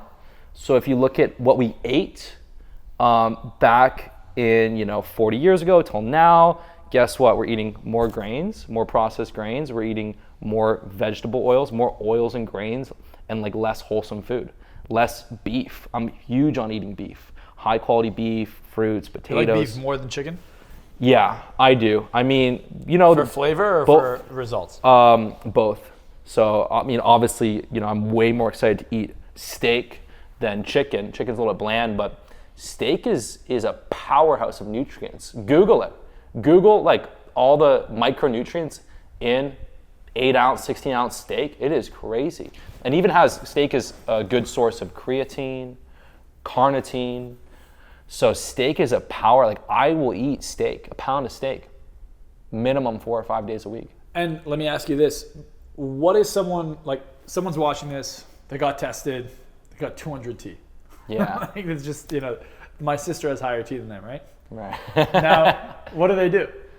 Yeah, so I mean, look, hopefully you're not the person that has 200 because 200 is extremely low. That's something bigger going on. But the certain things that can really crush your testosterone, if you had a lot of serious concussions. I had a friend that was kind of a guy you think would have high testosterone, but he played a lot of sports, got some serious concussions, and his T levels were crumbled. Now he also was doing a lot of stuff wrong, partying too much. But basically, the first thing that you want to do is get quality sleep, full blackout. If you're not sleeping enough, your T levels can drop quite a bit. Some research says 10%, but really if you're going low in sleep, it can really be like a 20, 30% drop And you want to get quality sleep. You want to get very, very good sleep. That means blackout, cold. You want to have a deep sleep. If you have light coming in, you never really get that rejuvenating sleep. So good sleep, solid nutrition. You must get lean. If you're 18, 25, 30% body fat, getting below 15%, your T levels will be higher. Excess body fat is going to lower T. So like the biggest thing is, bringing your waistline in. The bigger your waist is, the lower your testosterone is, the higher estrogen is, right? Third, so quality nutrition, steak, fruits, potatoes. It's actually proven that going too low in carbs or too low in fat lowers testosterone. So in the fitness scene, I said this, is most people that were teaching fitness were on steroids. And they would either be very, very low fat or very, very low carb. They didn't need the carbs or fats to support their testosterone because they were injecting it. If you're gonna have high testosterone, you have to have a balance. Okay, so as soon as you start cutting out carbs, you're gonna see your libido, your sex drive goes down. When your testosterone levels dip, you can tell by your sex drive. If your libido goes down, it's gonna dip. So balance of carbs and fats. If you're trying to lose weight, you don't wanna lose weight too fast because then you're gonna cut your calories too extreme, and that big deficit is gonna tell your body to lower testosterone levels. As well, for testosterone lifting weights, you gotta give your body a reason to have high T. So if you're doing heavy lifting, it's gonna trigger an increase in testosterone. But again, it's all balance. You don't wanna be lifting heavy 2 hours a day, every day. I do 3 days a week.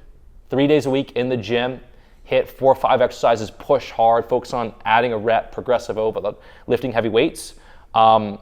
As well, there's certain minerals and herbs that can have a dramatic impact on your testosterone levels. So we know that zinc is good for your immune function, but also increases free testosterone. Magnesium is amazing, and most humans these days are deficient, or either they're deficient or especially they're downright low in magnesium. I mean, magnesium is good for total testosterone. It's been shown to increase testosterone in sedentary people and athletes. So magnesium is great. Boron is great for free testosterone. And again, we talked about all these different estrogenic compounds in our environment, right? And plastics, boron helps eliminate the estrogens. So it's anti-estrogenic, right? So zinc, magnesium, boron are very good to supplement with. For example, it's hard to get lots of zinc and magnesium in your diet. So if you want an easy way to get zinc, right? If you want to get a lot of zinc, is oysters. If you eat like 5 oysters, but even in a pound of steak, there's not that much zinc. You can get a lot more supplementing it. And then Tongkat is one of those herbs that's been shown to be very, very effective at increasing total and free testosterone, improving body composition. So Tongkat, about 200 to 400 milligrams a day is really, really good. And then Forskolai is really good for body composition and has been shown to increase free testosterone. So really, really good sleep, really, really good nutrition, hard, and balanced nutrition while being lean, heavy lifting, those supplements. And then you want to focus on wearing cotton underwear, cotton shirt, less polyester. What about silk? I have silk underwear. Silk's good. And put your phone out of your pocket or put it on airplane mode. Don't have it here radiating next to your package all day long. I like to use natural products. So I'll use like natural deodorant and stuff like that, natural soap. A lot of these very, very scented things, they absorb into your skin, and the phthalates literally put the brakes on your testosterone production.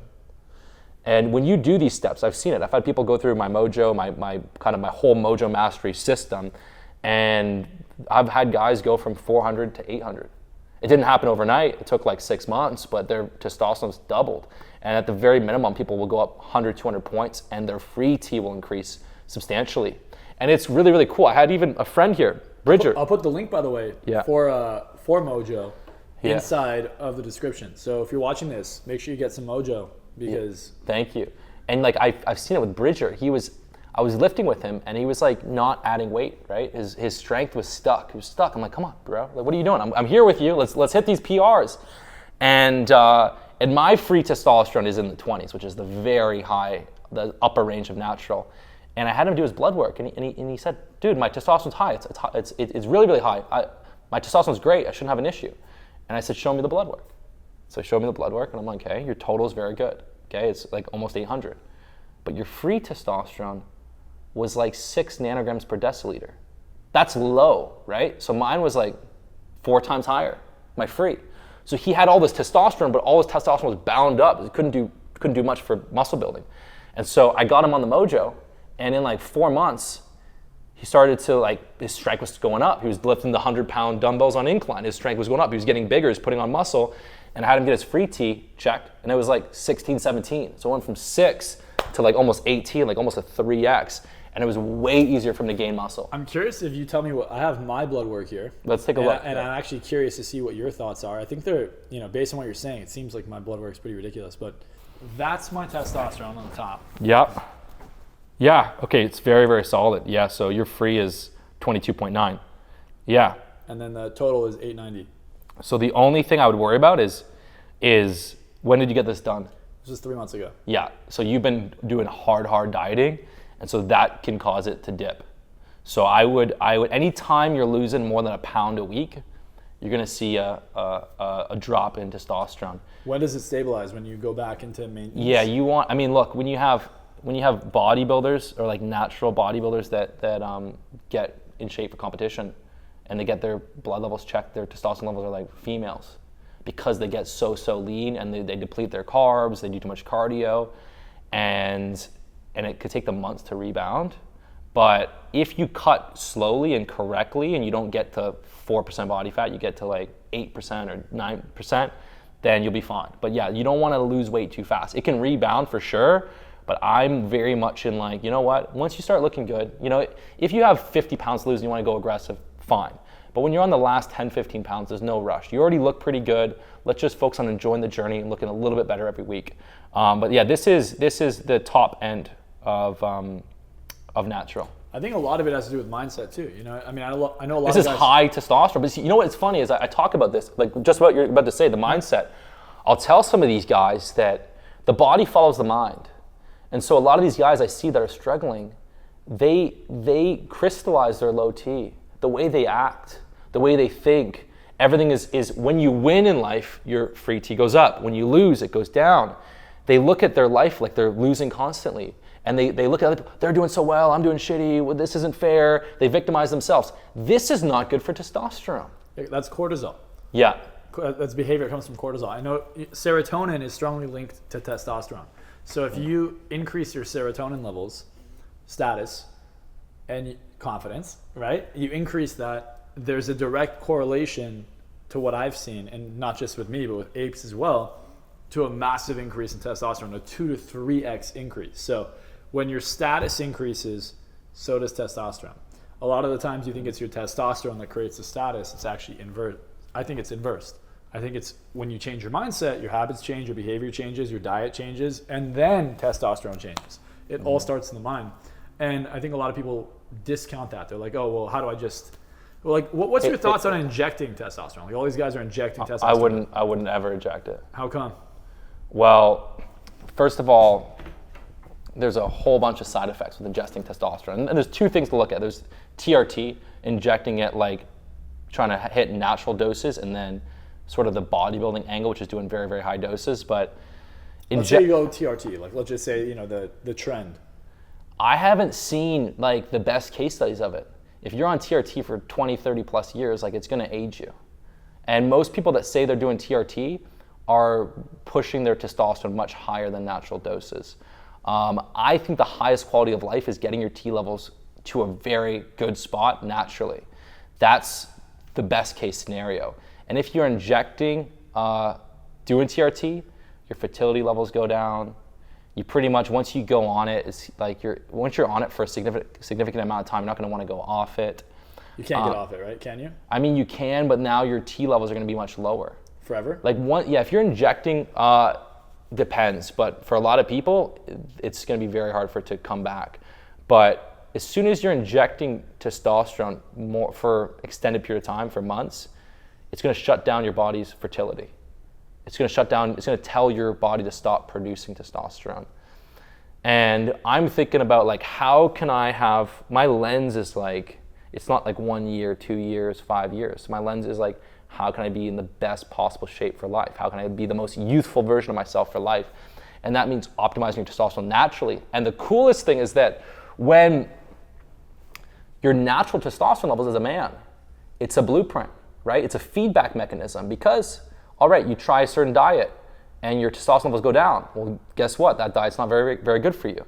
You know, you can use your testosterone levels to dictate what is best for you, right? So if you're training too much, you're doing too much cardio, you're wearing synthetic bike shorts, you know, you're driving Subarus, you see the blood work, your T went down. But if you're injecting it, you can drive the Subaru and your T's probably pretty good. Yeah, it's like delusion. Yeah. It's like the guy who thinks he can get girls just by drinking. Yeah, you can drink alcohol 5 days a week, get low sleep, and take TRT, and sure, your T will be high, but like having high free T naturally, it's a great compass on what to do that's going to benefit your overall health. And guess what?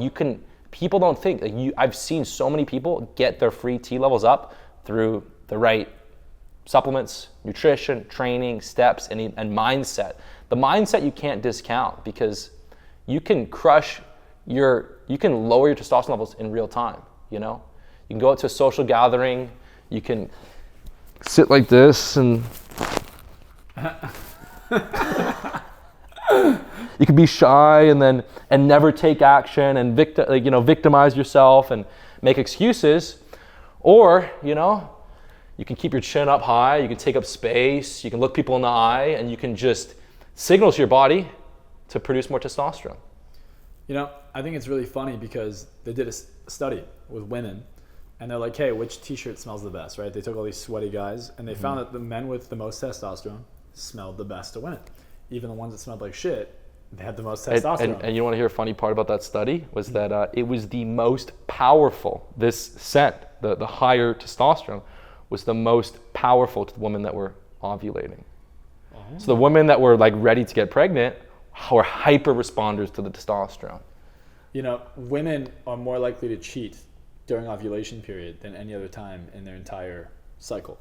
So what you'll find is infidelity goes up. Oh, woman's ovulating, they'll wear white pants. So anytime you see a girl with white pants or white skirt or anything like that, she's usually ovulating. Not always, but most of the time. You have to look at like, oh, is she wearing makeup? Did she do her hair? How does she look, right? So she's wearing white pants. Everything else is also dressed up super nice. She's out and about, but she's usually not out and about with a partner. Even if she has a boyfriend, she went on a girls' night. She went to dinner. Because unconsciously her brain is saying, your boyfriend's a simp, low T, you know, not good enough to mate with. Let's go find the sperm of the guy that's good enough to mate with and come back and have him raise the kid. Damn. So if your girl's leaving you while she's ovulating, it's not a good sign. Low T. It's not a good sign. It's low T for sure. She might be monkey branching you. It happens. I mean, you find that also lower testosterone men cheat more. I know that sounds ridiculous, but the lower a man's testosterone is, the more likely he is to look for validation in multiple partners. Whereas a higher testosterone male has more abundance. And oftentimes you think the guy with the most abundance is usually the most disloyal. I think it's inverted. The guy with the most abundance has had abundance. It didn't just appear. He didn't just suddenly have all the options. If he picked one partner, it's because he likes that partner. I would say, a huge advantage of having higher testosterone is it's a competitive force. So whether you're looking for a beautiful woman, you're competing with every other man. Every man wants this beautiful girl. If you are looking to get a job, start a business, get customers, you're competing. When you have higher testosterone, you are a bigger, stronger, competitive force. And so the guys with lower T are more sheepish. And so as well, with higher T, you're more driven by status. When you're very, very low T, you don't care about acquiring status. Yeah, you're low status already. There's nothing. You're not looking for it. If you're low status and high T, you're super incentivized to build your status up. Testosterone is a status driver. You know, why do a lot of these people become successful? They're driven by high T and they're chasing that. They're looking for that status. But having high T makes you a competitive force. And these days and age, like in this day and age, in school now, I don't know what it's like here, but in Canada, they're trying to rob the competitive spirit. Trophies for everyone. There's no winner. We're not even keeping score. That is terrible for testosterone. It's terrible for dopamine, okay? Humans, we're driven to want to compete. and they're pulling the rug on the competition, and it's crazy. It's good to compete. It makes you, it brings out the masculine spirit, the testosterone. If we had more time, I'd drive you by my old high school. Yeah. All the guys look like they're in kindergarten.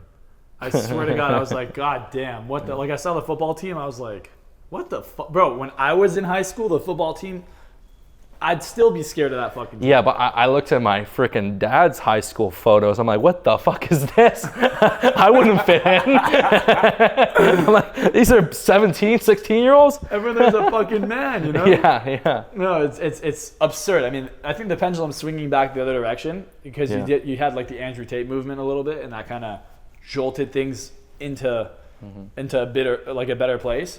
But you know, if you're watching this, and I think you feel like you don't have the high sex drive, you're not that motivated, you're kind of tired, you want to sleep in, you know, your confidence isn't that high, you don't really care that much about your status, you know, you're a bit socially awkward, you have a lot of fear running you, then you probably have lower testosterone. I would highly recommend actually getting the blood work. It's like nothing gives you insight like blood work. If nothing else, just get the baseline so you know where you started. Get the baseline. But the cool thing to realize is that having high T, okay, sure, you're going to build muscle more easily, you're going to have some of these benefits. But if you can change your testosterone level, let's say you're low, you're 350, 400, and your free T is low, and you can bring that to the, you know, upper range, it's going to impact your behavior. It's going to impact how you feel, your confidence, your energy level, your desire to succeed. Like, testosterone creates incentive. The more testosterone you have, the more incentive you have to crush it in life. And so you can impact. If someone's like, man, I'm low energy, I'm lacking motivation, I don't really care about becoming successful, I don't really have the energy to go and meet a girl, check your T. It's probably low. When you have high T and you don't have money, you don't have a girl, you're like, fuck, like you notice that people don't have that energy anymore? Men don't have that energy anymore where they just wake up and they feel like, fuck, I need to make this shit happen. I need to make this shit happen. I remember feeling like that like a few times, you know? Like they just feel like and that's like one of the biggest reasons you're gonna become successful is either to make money or to meet a girl is what? How bad do you want it? When you have high testosterone, you want it bad. You want it really bad. That's what my father even taught me was that like, if you want to become successful, you have to have that burning desire. Like you have to really freaking want it. Hunger. Because it is a competition. Who wants it more? And when your T's low, it's like, oh, well, you know, Marcel can have it. He can have the car. He can take that beautiful girl. You don't compete. And so it's a competitive advantage having higher free T. And you also, with higher free T, right, you can better handle risk. You can better handle social pressure. If you believe in something and everyone says what you believe in is wrong, you have the free T to stand up and say, no, this is right. You don't mind taking the hits. Well, the way it looks now, when you're really confident, you have high testosterone, you go into a room and everyone around you says you're wrong. I just look at them like, you guys are all retarded. What are you talking about? And then they start to question themselves. And this works. If you want to know something from like the side of hypnosis, look someone in the eyes and tell them you forgot your name. Say it with so much fucking confidence, especially if they have low testosterone. I swear to God, they'll forget their name. You will literally put them in a fucking trance and they will submit to your suggestion. They will forget their goddamn fucking name. That is how ridiculous this could be if you have the confidence. Now, a thing that I'd like to highlight that you said is that it truly changes behavior. Behavior stems from emotion. Emotion comes from hormones and a bunch of other things. Before a seminar, I will sleep 12 hours a day, I will carb load, and I will rest and hydrate to the max. I'll have electrolytes, I'll do everything I can just to feel amazing. I'll literally be on like a vacation. Before a seminar, I'm in the most relaxed place I could ever be because going into the seminar, I'm at maximum testosterone. When I go into a seminar, I am starving for something. Like I just go in there and I'm like, bam. People are like, where's all this energy from? How? Like people will watch me. Okay, he's speaking for an hour, 2 hours, 3 hours. You're on hour 7, hour 8, hour 9. They're sitting in their seats and they're tired. I'm on hour 10 now, 11, 12 on day 3. 12 hours a day now, 3 days in, 4 days in, and I'm still going. People are like, how's he do it? If you get your hormones balanced and you have your mindset in check and you tap into that hunger, it's inevitable. You will have unlimited energy, unlimited thoughts, unlimited focus. It's like turning on a limitless pill in your brain. I think a lot of people don't realize the capacity and the potential for what they're actually capable of is so much higher than maybe what they've experienced. And having a marathon, like a mental marathon, if you could just push yourself, like when you have to sit down and problem solve, it's a mental marathon. I think very few people are able to do that because they just don't have they have a chemical imbalance that inhibits them from tapping into that version of them. And and I'll tell you one crazy thing. There was a study, right? And they had two groups of people. And they told a group of people that they gave them anabolic steroids, right? But they didn't. So these guys thought they were on steroids, and they had exceptional results. They destroyed the other group that they told them they weren't getting steroids, right? And so the mind is so powerful. The body follows the mind. If you tell yourself you have fucking sky high free tea every morning, you walk into the gym and you tell yourself you're radiating high testosterone, you are cut from a different cloth, you're a freaking goddamn warrior. When I was trying to get very, very strong, one thing I did was every time I did a heavy set, okay, I do my heavy set first. Before I went in the heavy set, I visualized myself just my shoulders getting bigger, my arms getting bigger, my testosterone skyrocketing, and I visualized myself grabbing these fucking dumbbells and feeling like they're light, being able to lift a car. I'd go in there and I would hit a PR. I used mental tactics to hit PRs. The body follows the mind. And when I talk to clients, and I used to do a lot of one-on-one coaching with clients when I was younger, about the guys that would they would just plateau all the time. I'm like, how are you going to your set? Like, what are you talking about? Like, how are you going to that? Like, I'll drive my car to the gym. No, idiot. How? Like, what are you thinking when you go and you grab the dumbbells? And they'd be like, well, like, I'm thinking like, oh, I hope I get this set. I really need to hit this PR. Oh, it's gonna be hard. I failed last time. I'm like, no wonder you're not hitting these PRs. When you go into the set, mind is blank, just clear. And there's just absolute confidence. Of course I'm gonna hit it. Of course. Like, it doesn't matter, like, I might have to push fucking hard. It might be fucking hard. But of course I'm gonna hit it. And my heart rate will increase a little bit. And I'll grab these dumbbells and I'll just be like fucking like jacking up my testosterone. Let's fucking go, baby. Like, you know what though? I'll do, it's subtle. I'm not screaming, but I'm just like, let's freaking go. And then I'll just go into it. And it's just, there's no thought in my mind. It's just absolute clear. And there's a certain mindset to going into a set. And again, body follows the mind. If every day you're telling yourself, oh my God, I have low T and my sex drive's low and I have this fat here, you got to tell yourself that if I had to go back to being like, let's say I lost 15 pounds of muscle and I gained 10 pounds of fat, I looked in the mirror and I was kind of like not looking great, I would just tell myself, you're a freaking Greek god. And the body follows the mind. It's funny because what you're saying, the first thing you said was the placebo effect. Yeah. Placebo effect is a doctor who becomes a hypnotist, gives you a suggestion, you accept the suggestion because you have someone with a lot of rapport and authority, and then it immediately has an actual effect on the individuals listening. Mm-hmm. Then the second thing you said was self-hypnosis. People just have a lot of, I would say there's a massive taboo around the word, but hypnosis is involved in everything you do. And you find that those that perform the best put themselves in a natural trance. They hypnotize themselves to win at a higher level. Mm-hmm. And I think that's what I've done, that's what you've done. And like you said, when you go into a set, you're thinking about it. Like in basketball, I am the best shooter. I swear to God, no one shoots better than me in any court I'll play. I don't give a fuck if I'm playing against Stephen Curry. Like, no one has a better shot than I do. And I'll fucking bet my life on it. Like, I'll put my life on the line. No one can shoot better than me.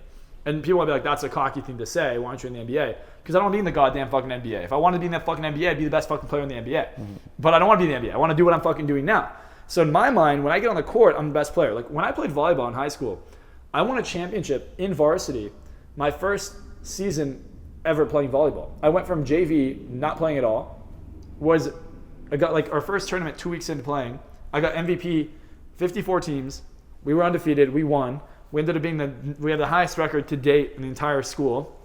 No one ever beat our record. And I got MVP unanimously from every coach. Then I got player of the year. I got all these things that line up, like bam, bam, bam. I just keep winning. Trophy, best player, kick ass. Like, why? Because I literally had the best mindset. Like we'd go into a game and they're like, oh, that guy, they're like the old winning team. They won like championship. I'm like, I don't give a fuck who they are. Like they're about to lose. Like I don't give a fuck who's in front of me.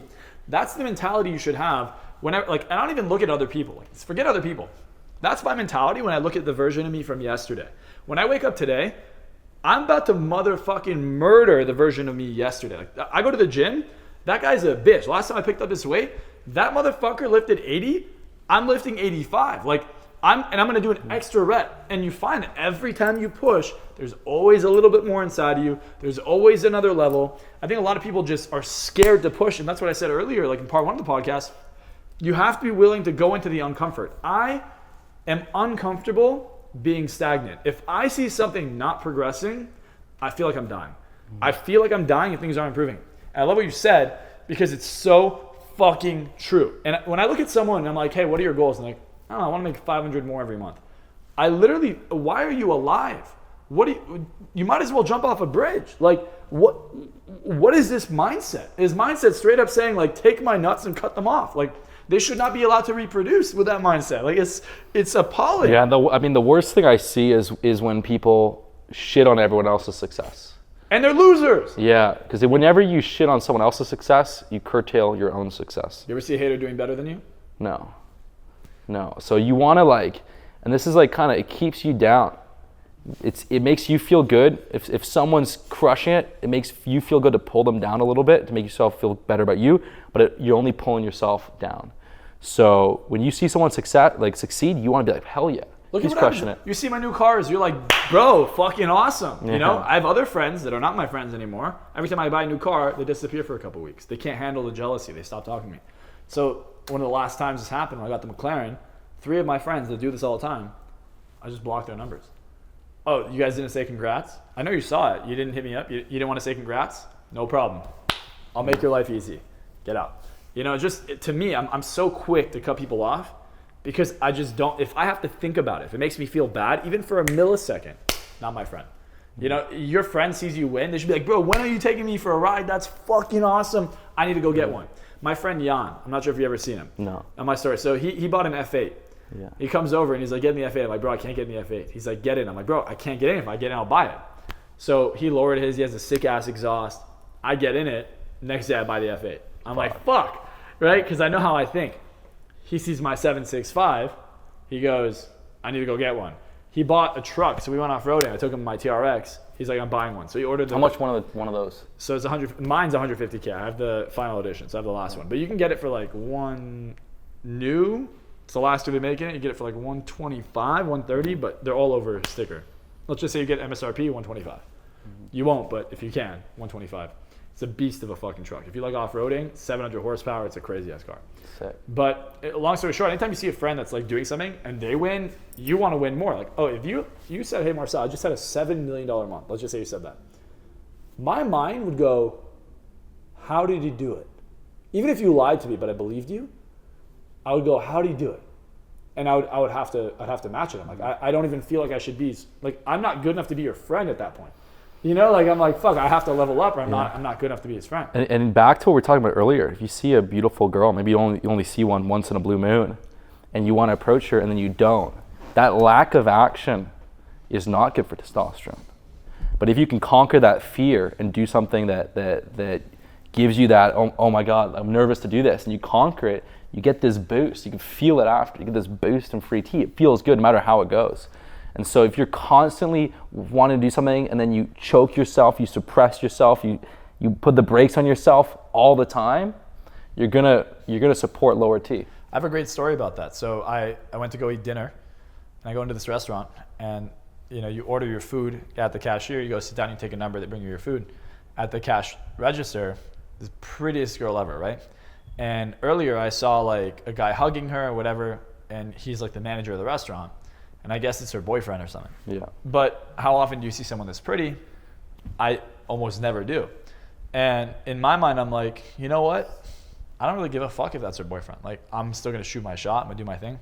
So I start talking to her, and I get her number. She ends up being my girlfriend. Like a week later, she's my girlfriend. She leaves this guy to be with me, right? So a week later, she's my girlfriend. Now, granted, I caught her sucking someone's dick in the parking lot 4 months later, you know. But I can still tell you that I wanted it. I went up to her, and it was a great time for like a couple months, you know. But it just still comes down to the Bro, point. that's rough. To catch them doing that, that's rough. I honestly, I thought it was hysterical. Yeah. I was like, there's no way this is happening to me right now. Like I was shocked. And it was with her next manager at her new job. So she went from manager to me to next manager. Wow. Yeah, I don't know. But I could tell you this, dating the wrong girl, which is what she was, my testosterone tanked. It tanked. Like when I was dating her, I got chubby, fat. I was like 23% body fat. That was the shittiest I ever been. Second I broke up with her, the most I ever made dating her was $5,000 a month, 2018. I break up with her, income the next month doubled. I had the highest income month of my life the next month. Next month after that, again. And it just continued to grow. So, you know, I always say like anything that lowers how you feel, makes you feel worse about yourself, unless it's good. Like if you're with a friend who bought a nice car and he loves you, he's like, hey, come on, man, you could do it. And you still feel shitty about yourself, you're the piece of shit. Yeah, I don't get how some guys, they're in those relationships where their girl is picking on them, putting them down, telling them you can't do this, you know, nagging on them all the time. Like it's not good. I can't. I mean, could you ever be in a relationship with a girl who tells you what to do? Like, I mean, is that a thing? No. Well, sometimes I've talked to some of my followers and they'd be sharing their relationship information and the screenshots and just very toxic stuff. And I'm like, dude, like, look, at this point, it's not her fault, dude. She's not doing anything wrong now. She's acting like this. You put up with it. Maybe you told her you want to change. She keep doing it. Now it's on you. It's your fault. Don't complain to me. You know, don't look for sympathy from me. You need to leave. Be a man. This isn't good for you. This isn't gonna build a long-term healthy relationship. You gotta walk away.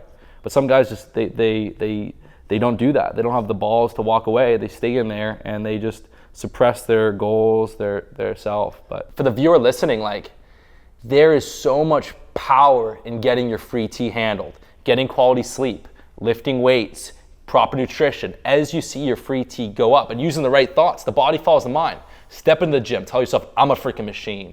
You wake up, I'm radiating testosterone. Put this positive suggestion in your brain. There's so much power to getting your free T up. So I couldn't impress people enough. And I've also found that our mojo has been like a catalyst. So when a guy's low and they get that 20, 30% boost in free testosterone, now they have this incentive. They want to work out. I've said people very, very close to me, family members, close friends, they'll take it. And then all of a sudden that boost gives them the drive to hit the gym. Now they're looking for a new job. They're looking to start a business. It's like this catalyst, the free T boost to level up in physique and success in dating. And so check your blood levels, focus on getting your free T high, and that's going to support you in building the life that you want. And if you master your mind, obviously this stuff is a lot easier for you, but you want to master your mind, you also balance out your hormones. It makes everything a lot easier. You're not going against the grain internally. How can someone get some of your mojo? I know there's going to be a link in the description, but is there any other ways to do it? Kinobody.com. You can grab the mojo. We're doing our Mojo Mastery Challenge, which includes the mojo, our blood flow supplement, training community, which is blowing up right now. So that's the Mojo Challenge. Yeah, guys, so make sure you check that stuff out. If you haven't subscribed yet to Greg, make sure you subscribe to his channel. He's awesome, he's massive. I remember watching Greg actually when I was at the beginning of my career, before he even knew who I was. And you know, I ended up now luckily becoming his friend for 8 years. So how do we become friends? I DM'd you, right? DM me, and then I think you were doing some party stuff and you're inviting me out. And then I was like, you know what? I'm at the Roosevelt. Why don't you come by and let's just hang out here? Yeah, and then we became friends. So, you know, here we go. But I could tell you this. Greg is an amazing internet marketer. He's an amazing friend, great human being. He helps so many people. Tens of thousands, if not hundreds of thousands of people have literally changed their lives because of him. Never have you ever seen me go through all my videos, ever promote someone else's anything. And I'm not even, that's not the plan. The plan is really, I take this stuff, I think it's amazing. And I'm just telling you, like, I genuinely want to help you out. If you take this, I think your life will change. I genuinely believe that. I never saw anything I don't believe in. So kinobody.com, make sure you're subscribed to Greg. He'll give you a lot of amazing advice, whether you're a man or woman, because a lot of my followers also like female. And there's a lot of great stuff for them as well, right? What can women get on your website if they needed? We got amazing collagen protein, pre-workout, baddie program, workout program. So we got it all for men and women. Awesome. Well, guys, thanks for watching. Make sure you subscribe to my channel and to Greg's, and we'll see you next time.